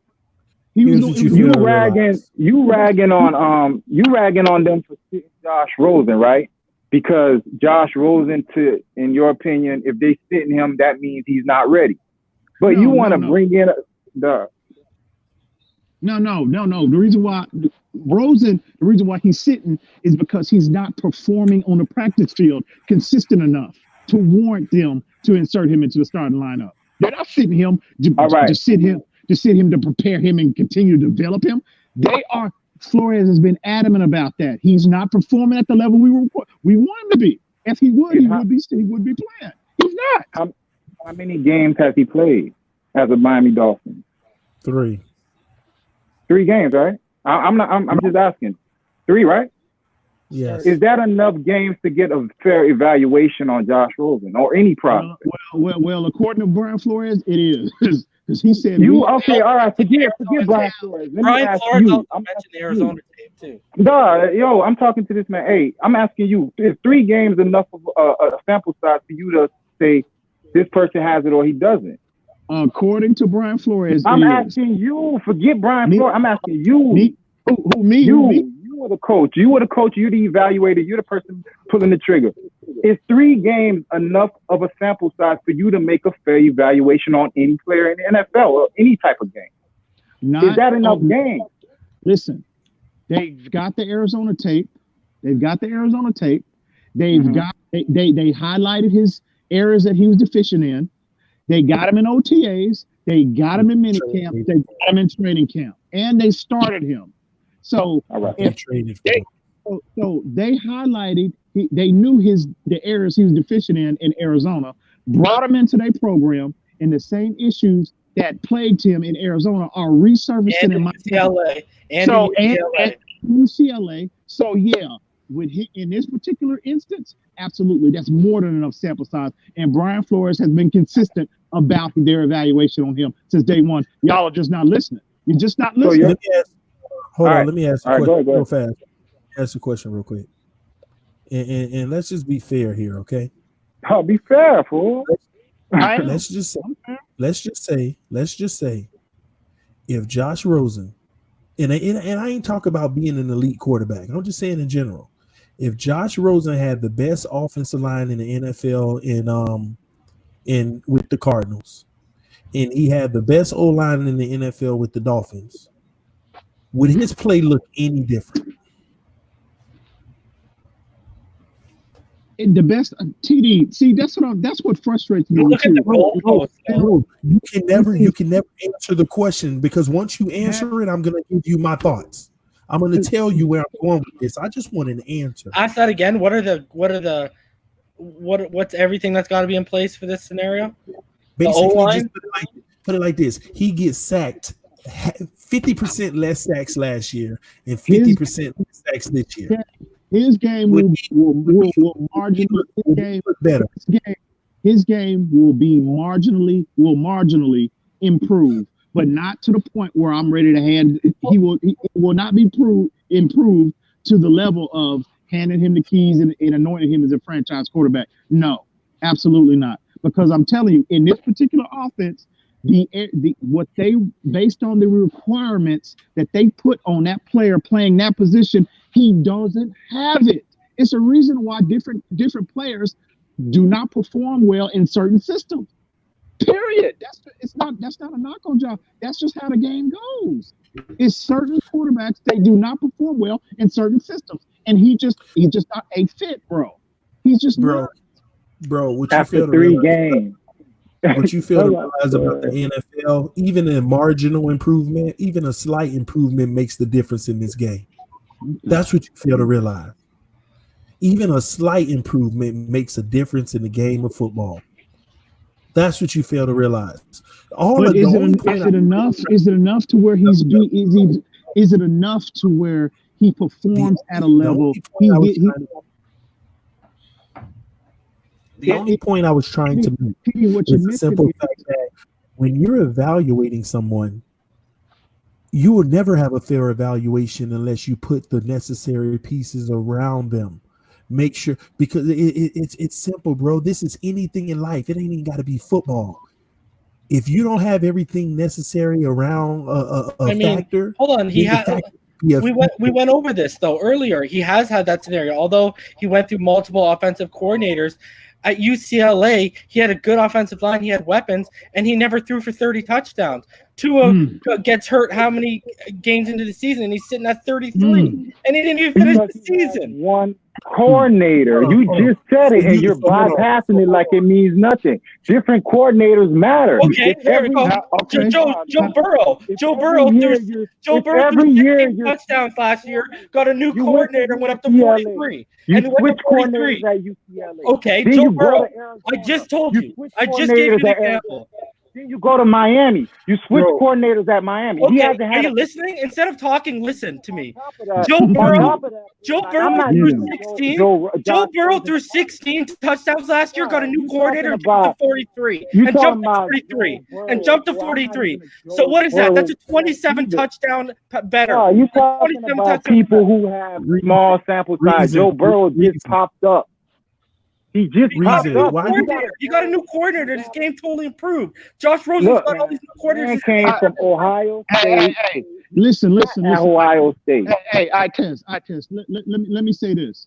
How many coordinators has Josh Rosen had this year? How many? This year, just one. This year he had one coordinator, right? Okay. Yeah, the one that he came in. So if he had one coordinator this year, so why is it that the issues that he had in Arizona, and UCLA, tell your sidekick to chill out, man, because I can't hear you when you're talking. Tell your sidekick. It says the guy who's yelling and talking over. Hang on. Easy, boy. Easy. Hang on. I test, bro. Check your eye test, because it ain't that good if you're talking about Rosen like that. Hang on, TD. Let me finish. TD, let me finish what I'm saying. Why is it he's had one coordinator this year? Why is it that the same issues now? I could understand if it was something.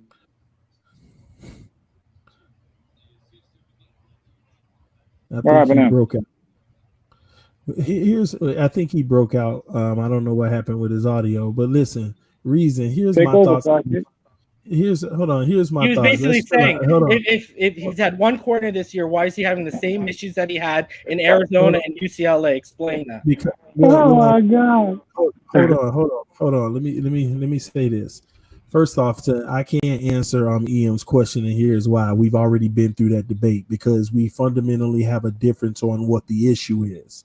His issue is null and void based off of the opinion that I have of the situation. Basically, that they're shelving him right now, sitting him down. That would render everything he's saying is null. But if what he's saying is correct, then that's a valid argument. But that's the difference, all right? But here's my thing about what you were saying, Reason.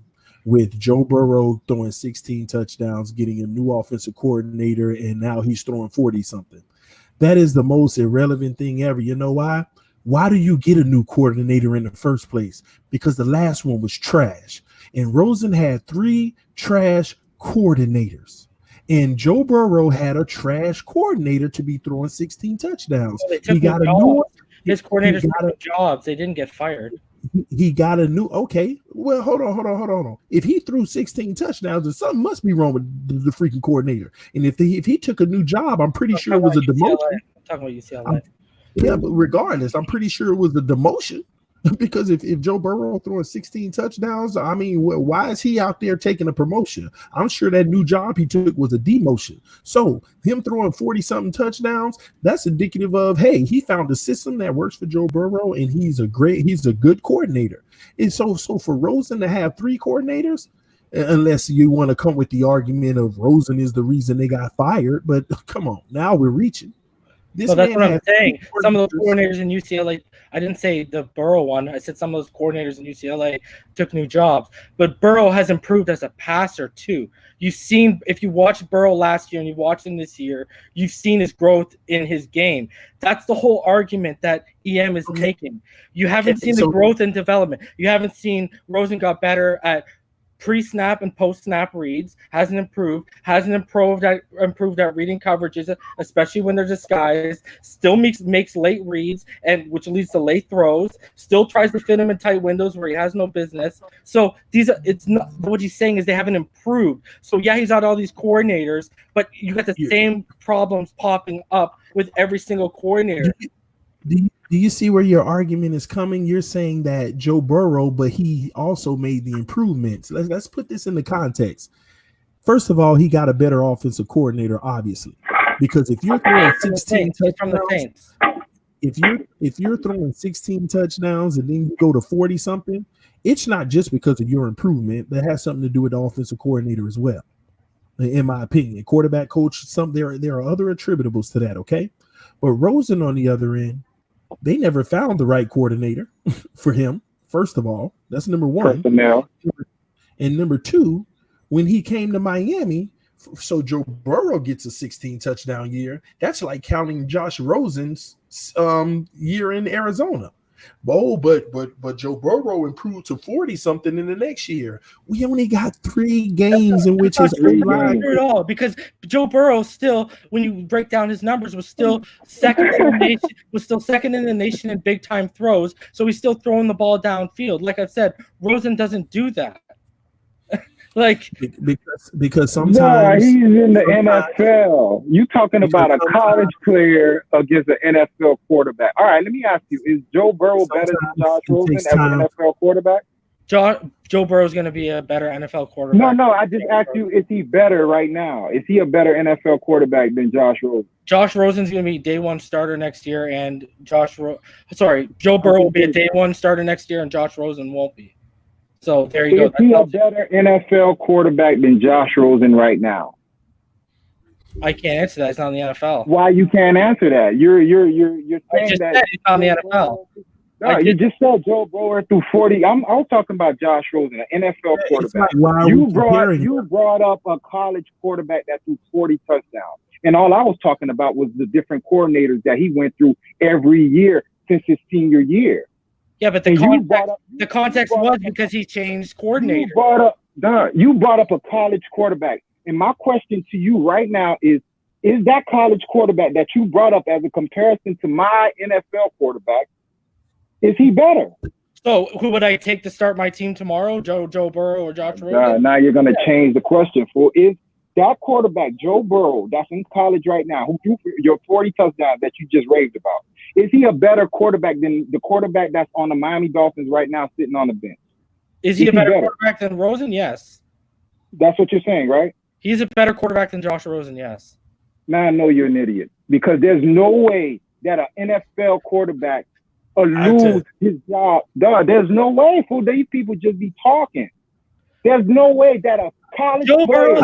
Joe Burrow's going to be a day one starter next year, and Josh Rosen right now going to be sitting on the bench. That's your proof right there. Starter. That means nothing. He could be a day one starter. Hey, all right, guys, listen. First off, let's make sure that we maintain the respect. I know y'all getting heated in a productive way, but let's make sure we don't call each other idiots and all this crazy stuff, man. We still got to maintain a high level of integrity on this, because YouTube be tripping these days. And even if they weren't tripping, let's make sure that we've been respectful to each other, man, at the end of the day. Dolphins up big over here, 56-5. EM, you can get this work anytime you want it. This man he say his battery died, so he had to charge up a little. There's no way a college player is better than an NFL quarterback. He hasn't seen the schemes that they run in the NFL. He hasn't played against the personnel that they play in the NFL. You're gonna sit there and tell me Joe Burrow is better than Josh Rosen? What intellectual sense does that make, yo? There's a reason he's in college and this guy's in the pros. Yeah, because he's not old enough yet. He hasn't made it there. What are you talking about? Yeah, start looking at things logically. Don't sit here and talk about logic when you're comparing a guy who's already in the NFL to a guy who's not old enough to be in the NFL and hasn't even declared yet. You did that. No, see, again, you're missing the context. You were going through. No, stop talking and listen. Stop yapping. Stop yapping. Stop yapping and listen. About Joe Burrow. I don't know why you brought up Joe Burrow. I brought up Joe Burrow because you got to take the context of the situation. You were talking about Rosen going through different coordinators. I said last year Joe Burrow had a different coordinator, and this year he got a new one. And the league. So you're comparing an NFL quarterback. I compared their college situation. Okay, you can't compare the two. Of course you can. Two different worlds. How can you compare the NFL world to the college world? Tell me how you can do that. Are you not listening? Because you're just talking, you're not listening. I compared their college situations because they both went through different coordinators at UCLA, Ohio State, and LSU. So they've all gone through. Burrow's gone through three different coordinators. Burrow's gone through three different offensive coordinators in his college career. You brought up a college quarterback. Now you're sitting over here trying. Let me help y'all. I had to mute both of y'all because both of y'all not seeing each other's point. Reason is comparing their college careers, point blank, period. Nothing else, nothing more. He's comparing their college careers. The issue is, I Test Sports his question wasn't about their college careers. His question was about Rosen having different coordinators, even with the Arizona, all the way through, and Joe Burrow being a college player. He's going in the NFL and college and basically saying, how can you compare the two whenever you make a claim as in he's better than him when he hasn't even been in the NFL?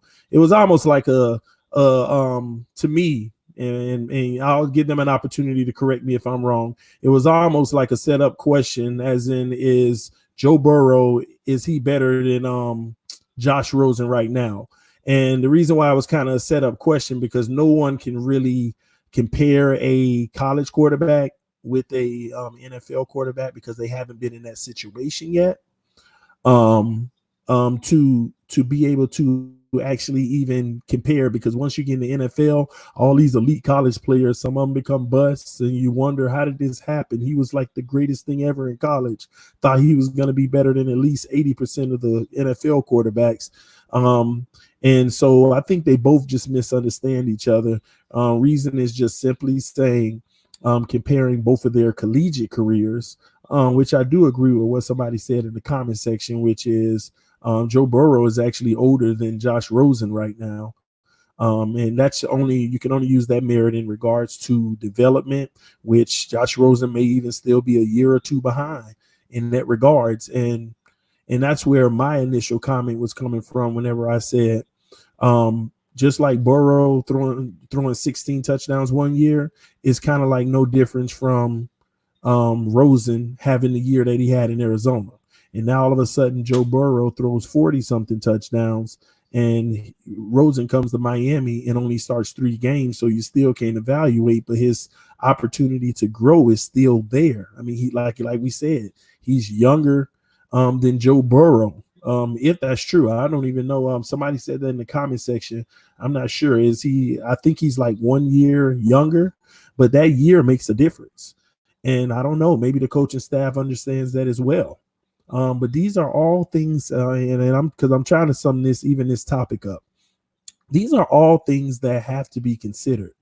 I know it's easy to consider A and B, but the sad thing in reality in today's world is there's a A, B, C, D, E, F, G, H, I, J, K, L, M, N, O, P, Q, R, X, T, U, V, W, X, Y, and Z factor in the game of football.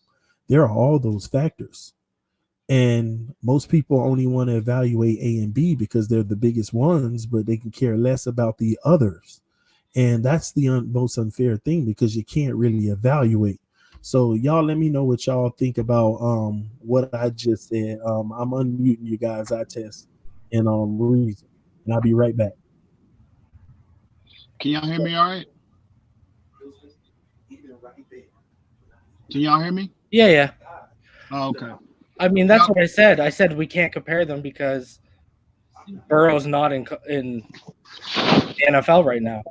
So I said that's not a comparison right now. I was comparing the fact that Joe Burrow's gone through 3 coordinators, just like when Rosen was in college, he went through multiple coordinators. All I'm showing is Burrow grew. You can see in college. Burrow's grow. I'm talking about college. I'm not talking about the NFL. You haven't seen any growth. You haven't seen any growth in Rosen in the NFL, so you can't even talk about growth with Rosen. You're saying he grew in college, right? Yes, what you didn't see with what the whole argument is from year one, and what EM was saying, from year one to UCLA to right now, you're seeing the same problems. What I'm saying is with Joe Burrow from year one to where he is right now, you've seen him develop and get rid of some of the problems he had.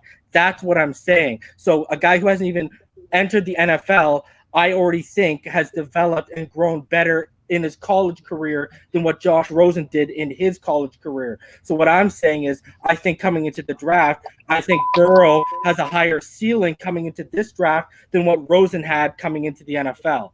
That's where I'm at with that.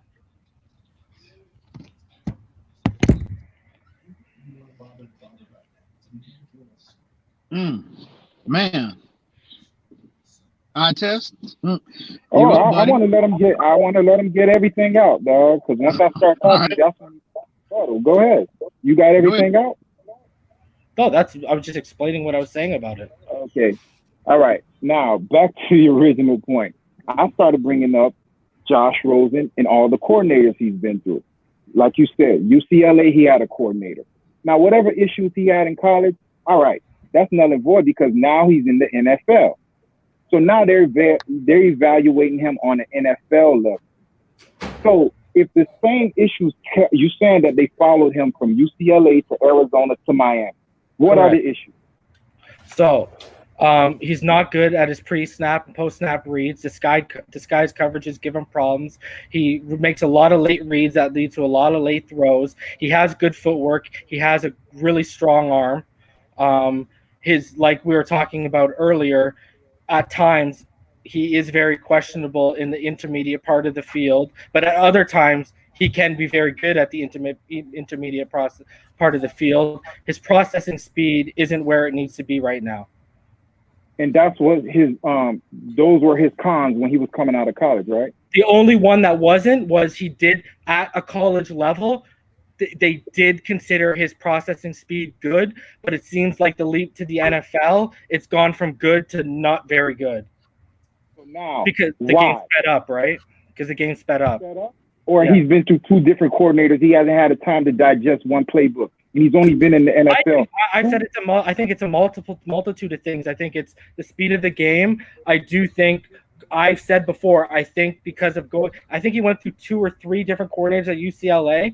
So I think right now he's on his 5th, I believe. And I think hold on. But I think that is a bigger issue than what people are shining a light on in terms of, I don't want to use the word damaging him long term, but I think that stunts his growth and development. And you know how the NFL is. The NFL is what have you done for me today, not what have you done for me lately. And you usually, young quarterbacks only have a 3-year window, and majority of people give up on them, even if the skill set is there. So that's where I'm at. What did you just say? You said him switching coordinator, that's stunning his growth, right? Yeah, I've admitted that the whole time. What I said in the beginning, you just went all around in circles and said exactly what I said.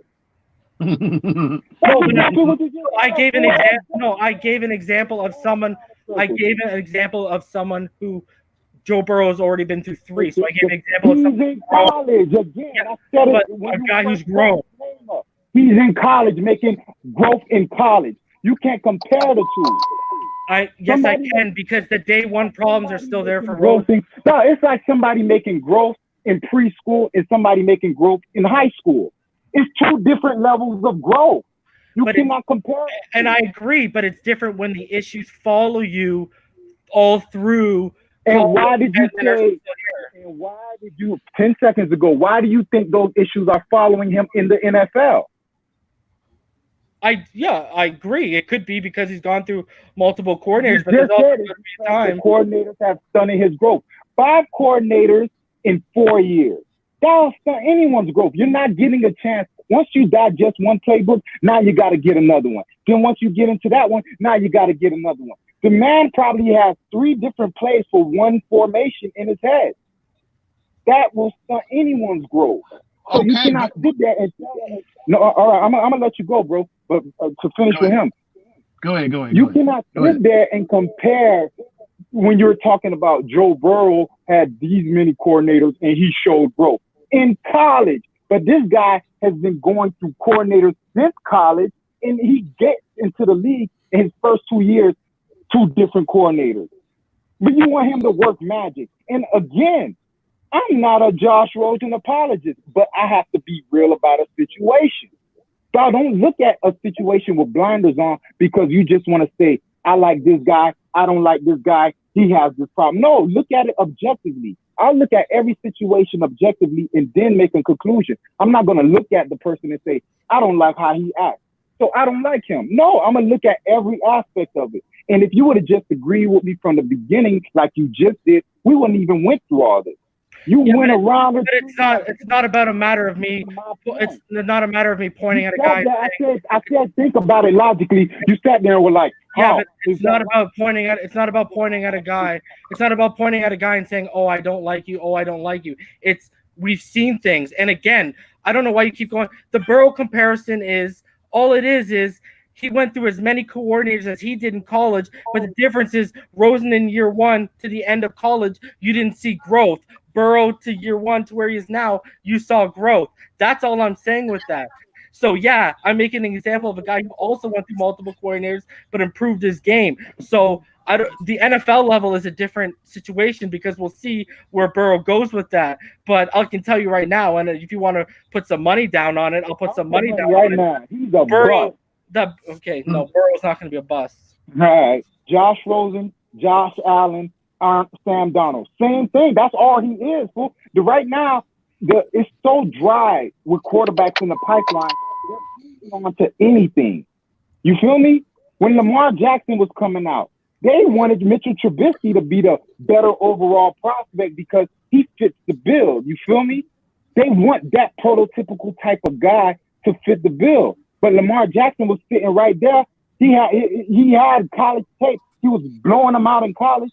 It would have translated if you would have just picked him up. But no, you want to play the mind game. Oh, Mr. Trubisky, he's at North Carolina. He's doing this and doing that. Tom McShay and the other guy says he's really good. We're going to take that. No, that's all you're doing right now with Joe Burrow, a one-year starter. A guy Joe Burrow's not a one-year starter. He started last year.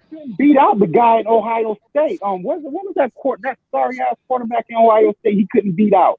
He started last year, Joe Burrow at LSU. No, I'm talking about when he was at Ohio State. Haskins. Yeah, it's Haskins. It's Dwayne Haskins. Haskins. It was the guy before Haskins.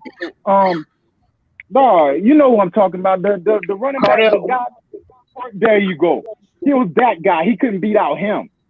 It was Cardell Jones. Cardell Jones, yeah. Cardell Jones, exactly. Yeah. He couldn't beat him out. Man got lucky. He had a magic carpet ride. It happens, fool. Sometimes everything aligns. The team aligns. The quarterback, he gets hot, and then he's the number 1 overall pick. And then what happens? He gets into the NFL, and then you have another Sam Darnold. You have another Josh Allen. As much as all that stuff going on with Buffalo, Josh Allen is not going to win them no Super Bowl. There's no way. And you know that, and I know that. And as soon as Joe Burrow hits the league, you think he's going to be the person to put Cincinnati on his back and march them to the promised land? Get out of here, man. Hey, it's well documented on how I feel about Joe Burrow. I've been on him since day one. So you like him? No. Well, I'm not gonna say I don't. Like football. I disagree with you, but at least you know some. Joe Burrow. What was Joe Burrow 6 weeks ago? Nobody. I need a larger sample size with Joe Burrow, bro. And I don't 1 year, bro. And I don't see elite physical traits from Joe Burrow. That's why when we had this argument with Tua, that's what separates him from everybody else. He's an elite talent. On top of all the other the mental aspect of the game and the flawless mechanical aspects of the game. And you compound that with an elite arm talent, you get the cleanest prospect we've had since John Elway, since Andrew All right. Luck. That's what you get. Mechanically, I'll give you that. Mentally, I'll probably give you that too. But I'm sorry, though. I told you this before he got hurt. The durability and the speed, the speed. But I agree. You remember you. Yeah, we good. You remember good. I told you. I said you made the most valid point at a ball game, TD, and everybody else, because that is a legitimate concern. I said that is. And this was before the injury. Remember, we spoke before the injury. So he the only one who said somebody's durability. Yeah, well, yeah. To that point, yeah. Up until that point, yeah, he was. I didn't hear TD mention durability. I didn't hear ball game mentioning durability. That's all I mentioned. It's all I mentioned. Reason, you just gonna sit there and not say something, bro? Like really? Hey, the Tua thing I say out of that one because I like the guy. I know that, but so we've never said anything about his durability. No, you know the health has been your main concern. Thank you. TD said, TM just said I didn't say that though. No, the health has been. Eye test. No, I said up until eye test was the only one to bring that up. At that point, now afterwards, yeah, you hopped on board, yeah. When was the last time eye test was on here that I was on here? It's been a minute. Been a minute. So I've never said anything about his durability. After the fact, after eye test brought it up, because that's why I made a statement to eye test. I said, so I told him. News break. I just won my playoff game 65-3. Yeah, but you're running from me though. You running from me. No, I ain't seen no invite from you for a game, so I don't know how you call it running. I'll get to you. Don't we'll address that tomorrow. I got some free time tomorrow. You got it on pro. I'm a drag you. Do y'all even know the man's injury? Like, do y'all know like his the full extent of his injury? Yeah, I've researched it. What is it? So basically, the ball and the hip came out of the socket, and then the posterior wall behind it that it sits in, the bottom of it fractured. So then it came out, right? So then they put it back in place, and then they put screws and stuff in place on the wall to hold it back in place. The big concern. So I tell people all this time. A lot of people compare it to Bo Jackson, but the big concern is the blood flow. So, but they got it back into place like immediately when they got him onto the sideline. So usually you have about, I think it's like six hours, and then you could have serious blood flow if you don't get it pop back into place. But they got that, and then it takes about 6 months for you to see if he has a vascular necrosis or not. And actually, I saw an orthopedic surgeon was talking about it. It's more prevalent in black athletes. There's something with the tissue with this injury where it happens in like 10 or 20% of black athletes who get this injury, where the tissue can actually start to wear away and fade down and fade away, basically where the injury happened. And you won't know until you know. They said it's about, I was listening to a guy talk. You got 3 months from now. You'll know by March. End of March, you'll know.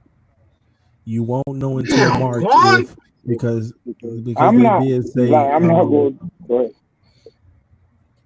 No, they did say with African Americans. He said it won't affect his running either. So when they asked him about it. So all right, he couldn't run. He couldn't run fast anyway. That's what he's supposed to say. He's not getting past the says anything other than we made him better. He's gonna be better, or he ain't gonna have no issue. Then who gonna ever go to that doctor to get fixed? Come on, man. I've never seen it. They're supposed to be high on the prognosis. I listened to a different orthopedic surgeon a couple of days ago. I sent it in the group chat, and he didn't do the surgery. And what he said was, if a team sat him down and he knew that there wasn't going to be a blood flow problem, if a team sat him down and said, hey, we're really high on the evaluation with them, and it wasn't us, but they said, hey, if you have the number 2 pick, because they considered Burrow going number 1, if you had the number 2 pick, and a team came to you and said, we really like this kid, here's the evaluation, and you know his blood flow and he's going to be 100%, what would you tell them? And he said, I would say go ahead with the pick. So, all right, so you want that as your number 1 pick, though? I don't know. It's It's tough. It depends where our number one pick ends up. Like I've said all along, if Burrow and Young are off the board, then I could see it. I don't know, man. If they tell me if they again another guy and I like Jeff Okuda, but if they tell me, hey, he's gonna be 110%, like I said, a healthy Tua is the best quarterback in this draft, hands down. He's But worth it. who's He's gonna worth the tell risk. you that in April? Like, you feel me? Like, who's gonna tell you that in April? We in April in a few months. And Like, I agree, but from what because I've actually researched this because everyone in the comments goes off about it, right? So 6 from months is June. what I've gathered is the blood flow is what you want to know about. So basically, that's what ended Bo Jackson, right? I'm in the medical field for it. When you break the posterior wall, basically, he had a bone go through his. You know what I'm saying? Yeah. Without me having to be too vulgar. So now, what happens is think of a shattered glass. You feel me? Now, if the glass splits in two, it's a clean break. For you could put that together. Mm-hmm. But think of a glass that shatters but doesn't break completely. You kind of get what I'm saying? Now, any little movement that breaks, and I think that's how the bone is around that area. Yeah. So they didn't say it was a clean break. So he has fragments, like it's in pieces, and there's just, you know what I'm saying, like God. And that's why they go in there right after, right, to clean out the fragments if there are some too, right? But what I understood. You can, but here's my thing. All right, that's a surgery for somebody who's trying to live a normal life. Now they could keep going, but you're talking about an NFL quarterback. But with an X on that, because they're gonna be every defensive player gonna be like, oh, bad hip. This is where we in. But you gotta look at there has been a precedent as far as players sustaining this same injury and they playing in the NFL and they play a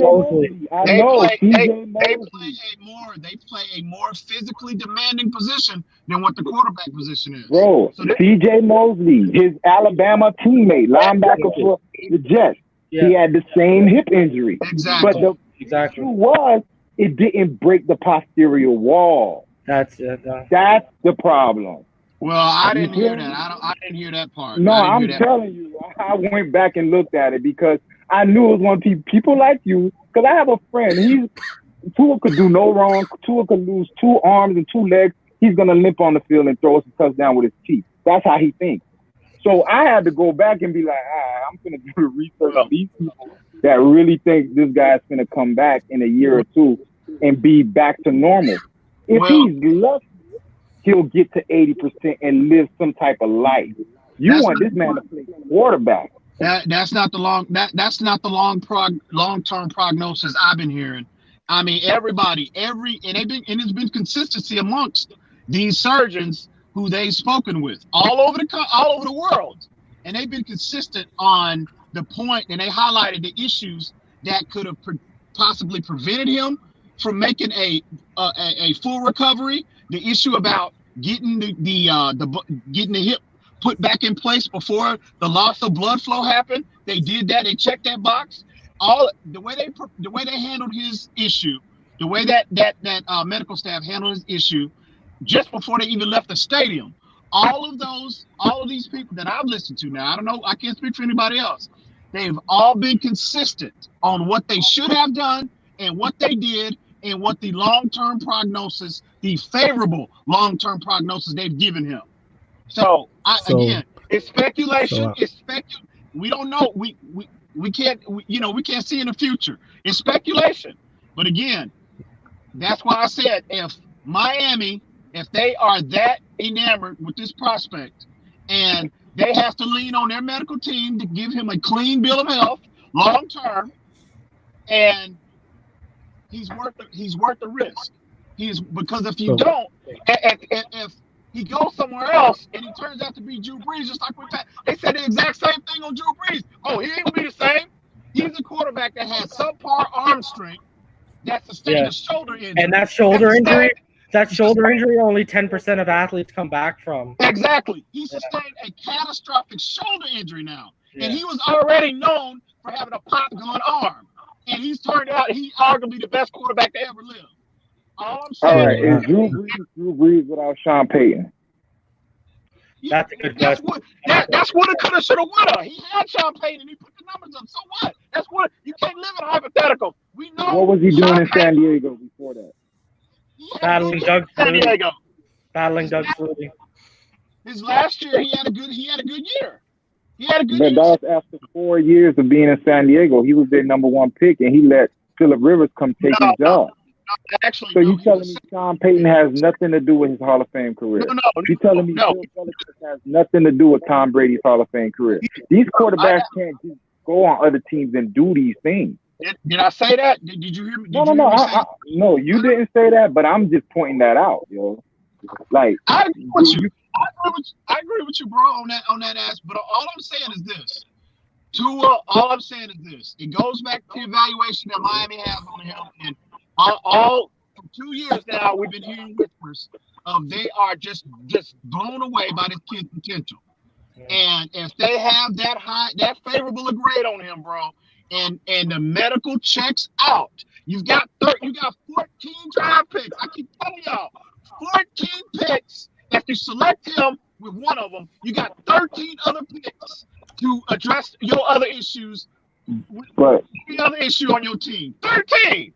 But you're gonna select a guy that you could potentially get a day one start. Like, okay, here's what you're doing.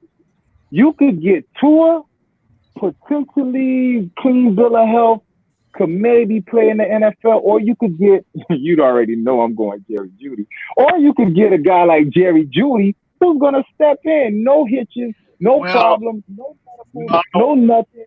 Just let's get the work. Like this is what that pick takes away from. You're taking away from getting a guy that's playing right now. But I don't think you want to not get players. You want a team. I test. This is what you're not when I hear people keep bringing up Jerry Jeudy, Henry Ruggs, all of these receivers, Alabama or whatever. Look at the physical profile of every receiver, with the exception of I'm not including Albert Wilson because I think he on the first bus out of here as soon as the season is over with. But look at the physical profile of. I keep telling y'all, this organization is about prototypes. They have a specific physical profile that they require on every position. And in that position, look at the physical profile of every other receiver, with the exception of Jakeem Grant. I'm talking about moving forward in the next year. Look at that profile. Does Jerry Jeudy fit that physical profile? No, he don't. Yes. All right, let me ask you: do you want three receivers across the board that are all 6'5"? No, you would need. We got them. Well, we got them.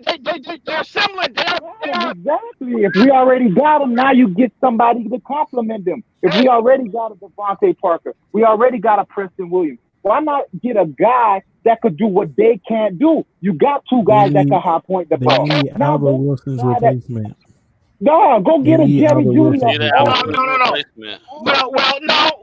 Who could play number one? Come on. He cannot be your number one and play in the slot. No, I don't think. Again, I keep telling y'all keep. If you look at I told you they are up. If you look at where the system they came from, look at the grandfather. Go remember what the grandfather, Bill Parcells, the statements he made about the prototypes that he has required for every position on the football field. And I'm telling you, they come from that same tree. They are under that same umbrella. Yeah, I think if you're going high on wide receiver, CeeDee Lamb's physical profile fits it a bit more than Jerry Jeudy. I said okay, that. why? And I'm not. He's taller. There's only 1 inch difference in their height. And like, they're the same. They weigh the same. They both 194. One's 6'1", the other one's 6'2". Jerry's 6, I think. Jerry's an even. It makes no sense. You're trying to be the Detroit Lions when they had what they had Herman Moore, Perman. Like there are 3 6'5" receivers. All of them did the same thing. You already have two guys and the sticky that can high point the ball. You need a shifty mover that could break down people. That's exactly what Jerry Jeudy is. That gives your receiver. He's a route runner. That's strength is route running. You're gonna draft. So you gonna draft in the top 5 a slot receiver in the top 5. He's not only a slot receiver. He'll be a slot on our team because we already have 2 number ones. But you can move him around. He's the ultimate chess piece. No, listen. I don't think he physical. If you are drafting that high, you are not drafting a slot guy. You are drafting a boundary receiver. Right. Is what I'm telling you. I'm telling you, if you pay attention to the players that they are acquiring, he does not fit the physical profile. He don't. And I can be wrong. I can be Is Jerry Jeudy all right? Forget outside slot receiver. Is Jerry Jeudy a number 1 receiver or no? Yes. Yeah, easily all day. He's the best route runner in this draft. EM likes to play with words. Don't do that. You know he's not a slot receiver. I'm drafting the number 1 receiver. So you think he can play anywhere though? Anywhere, fool. So you think at the speed. Okay, all I'm saying is this. You don't want. I'm saying selecting with our first round pick. Now, if you want to get him with one of the other 2, okay, I understand. Where are we going? The first pick? Either 1 through 5, right? That's the little range. Right now we're 3. Right now we're 3. 3, right? Thomas. Okay, we going Thomas. In my opinion, where's Jerry Jeudy going? In my opinion, we're not selecting Jerry Jeudy over a quarterback or a pressure player. We're not going to do that. I'm gonna ask you a question. Where's Jerry Jeudy going after Chase Young and I guess Joe Burrow goes? Where do you think he's going? Joe Burrow, Chase Young if he come out, Andrew Thomas. You think Andrew Thomas going before Jerry Jeudy? Yeah. Yeah. Hey, you doing the draft? Thomas ain't making it past 3, bro. Like real talk, he ain't making it past 3. He's gonna pass up on a Jerry Jeudy if he's right there and they don't need a quarterback or a Chase Young. They're not gonna pass up on him. Nobody's gonna do that.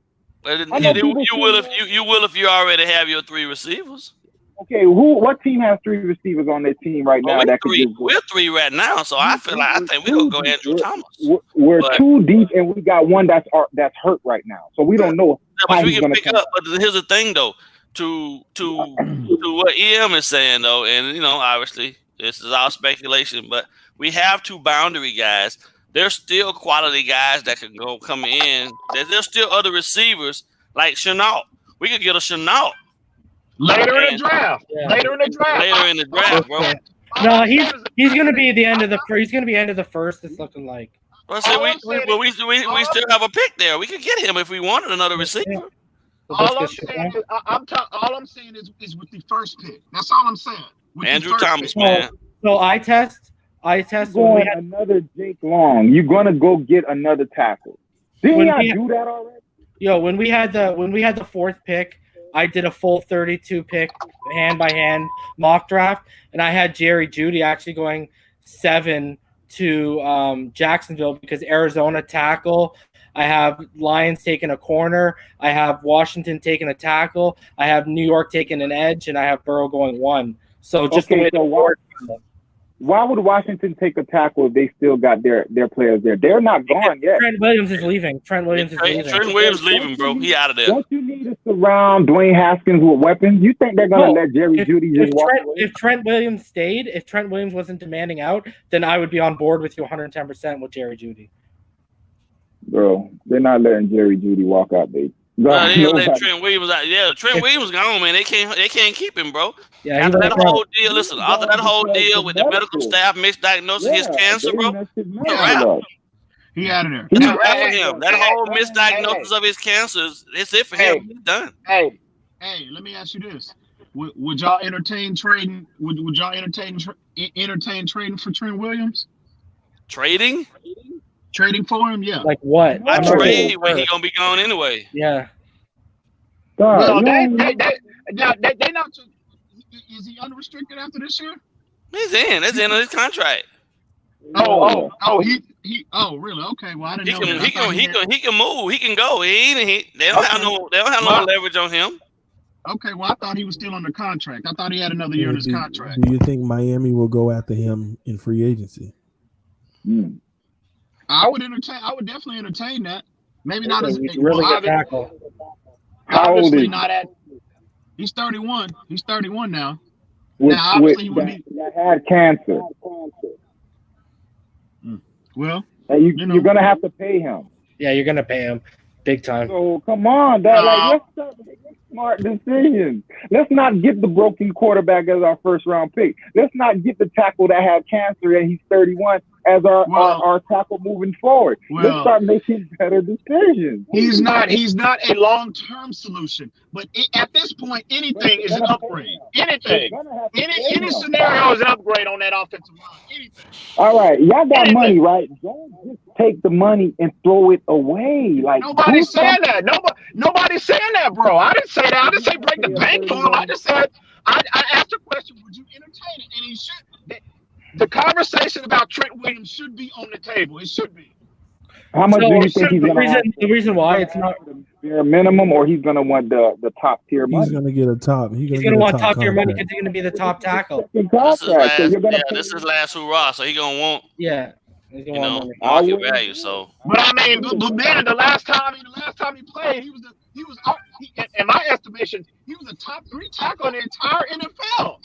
I mean, it's not the direction. I think I'd rather stand on the guard. About a multiple first-team All-Pro tackle. Yeah, but it's not the direction we're going. I think trying to go older. This draft. No. What you fail to realize is this red shirt year, bro. The mentality needs to shift totally. This draft is really deep in tackles, though, Moving forward, I get it, I understand, but again, copy and paste what the 49ers did. Select a position, address the position in free agency, and double up on it in the draft. Yeah, but the 49ers also in the draft just kept drafting edge rusher. Yeah. They just stacked up. Okay, but I'm saying you can do edge rusher and offensive line. You can implement that same blueprint on both positions. But I mean, I'm talking first round picks like Armstead. I'm talking no.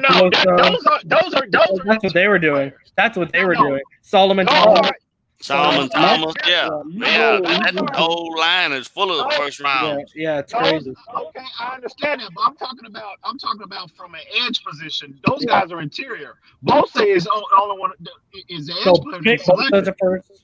Solomon Thomas can play DN. Yeah, he doesn't. No, he can't. That's why they moved him inside. He can't play DN. All right, I'm a 40 guy, so I watched them build it, and they were building it since Chip Kelly. When they drafted Armstead, they drafted him as D tackle, and they drafted Buckner the year right after. How you gonna be a 49er fan and a Dolphins fan? I've already went over that. I've already done that with Solomon everyone. Thomas, So new flash though. Solomon Thomas at the end, so yeah, he a DN, but here's the thing. He ain't even like producing how he was supposed to produce. That's why they killed him after that position. Yeah. No, that's why they moved him inside. That's why they moved him inside, bro. That's why they moved him inside. The year Garoppolo got hurt. When did they move him inside? He's a DN for them in their 3-4. No, they want a 4-3, bro. They want a wide 9-4-3 base scheme. Stop it. They want a wide 9-4-3 base scheme. He substitutes for Eric Armstead. But here's on the interior. He flex him outside too.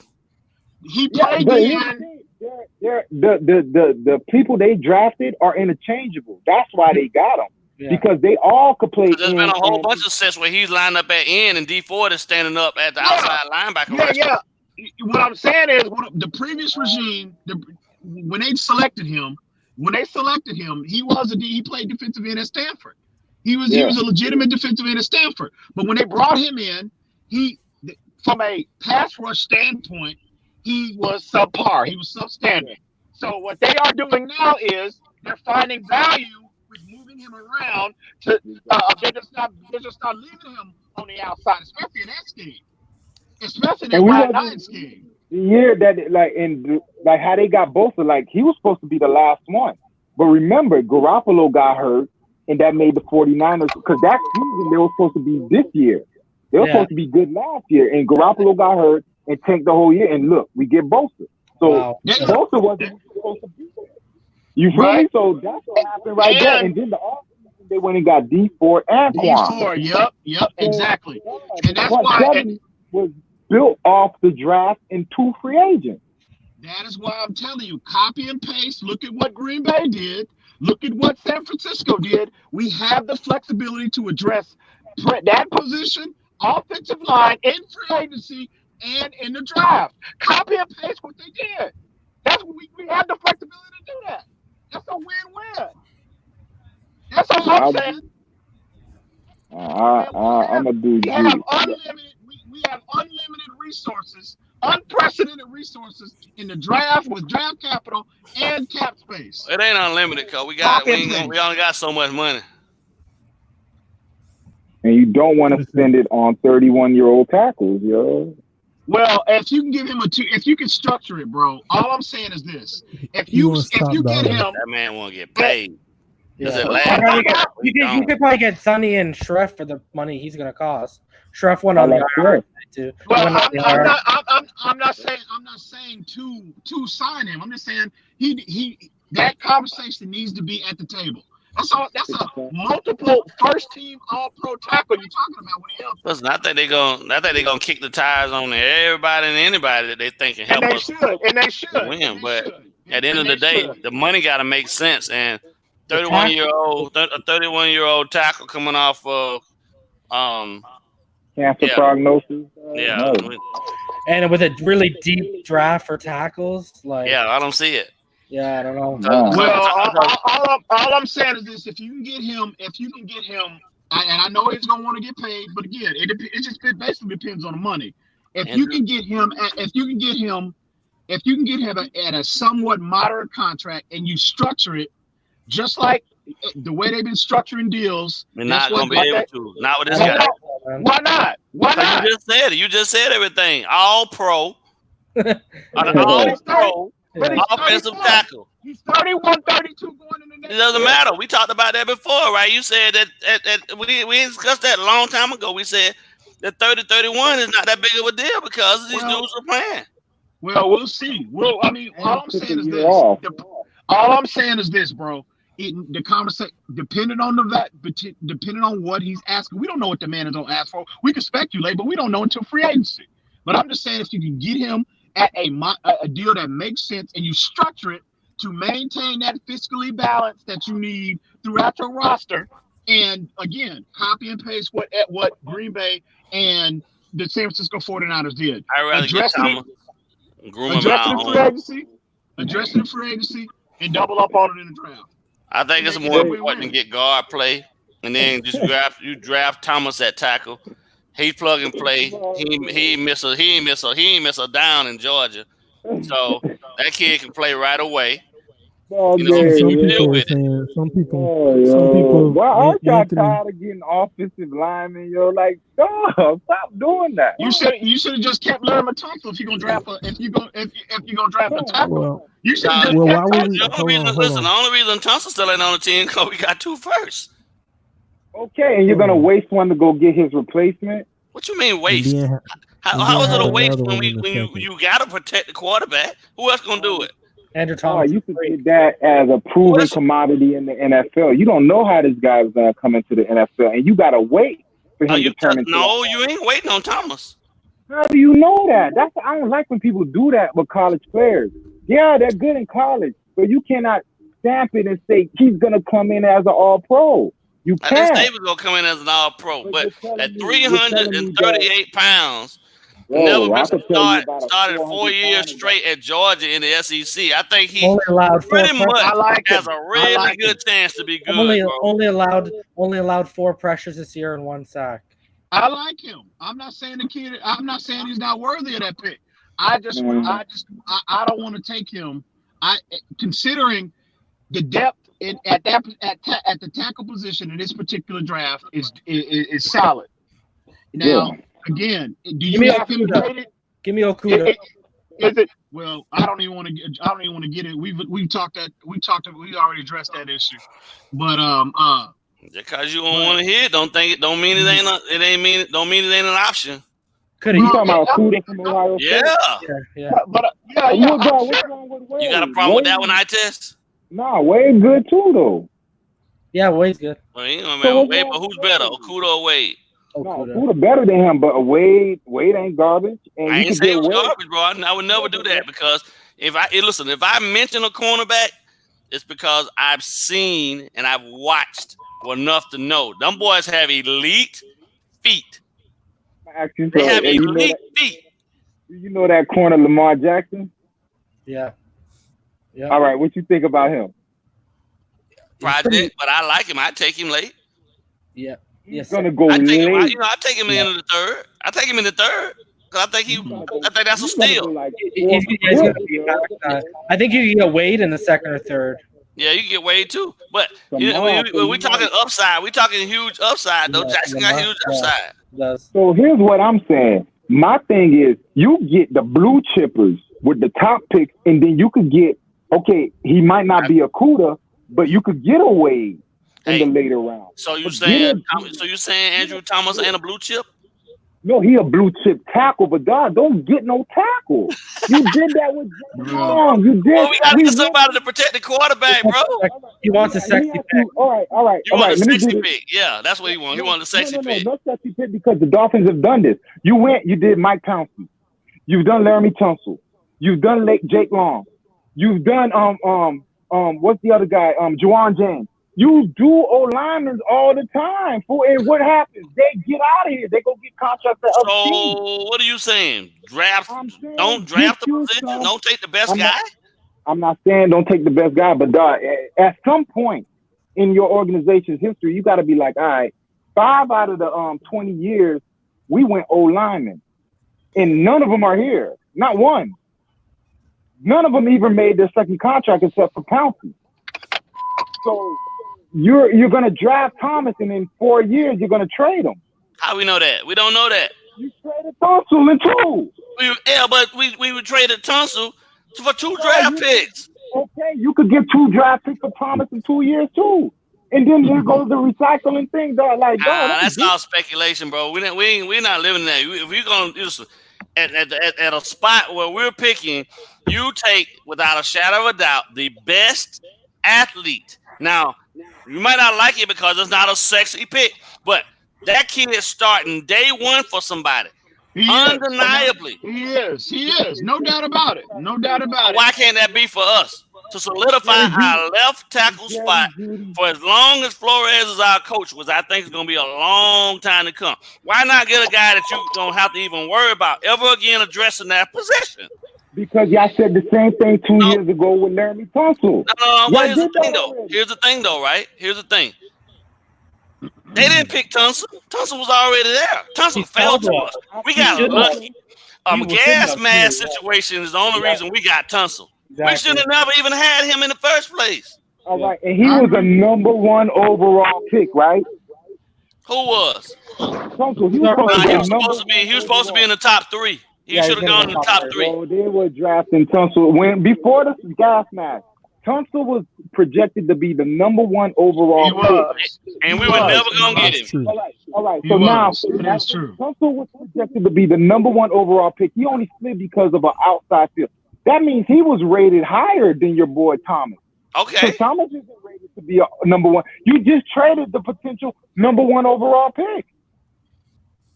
You just did that. He fell to us. We wasn't even supposed to have him in the first place. He was fool's gold as far as we were concerned. But here's the thing, though. In what position would you ever, right? And you know you tanking, and you know you can get premium capital for the dude. Would you not? He also not do it. Hold on. He also wasn't going to go in the top 2 in that draft. That was your Coffin Wentz went. I thought they would. Ball game. Did you just say you tanking? Is that what you just said? No. I say you rebuilding. Oh, okay. All right. My bad. You did all that. Right. You put us through all this to get another tackle. You gotta get one, bro. You gotta get one from somewhere. So what you gonna do? You don't want to pay the 31-year-old guy. So what you gonna do? You gonna put a bum out there? If you don't get Thomas, can't you get the 3rd or the 4th best tackle? Here's what. So let's scratch. Let's start from here. I see what you're saying. What would suffice for you at that pick?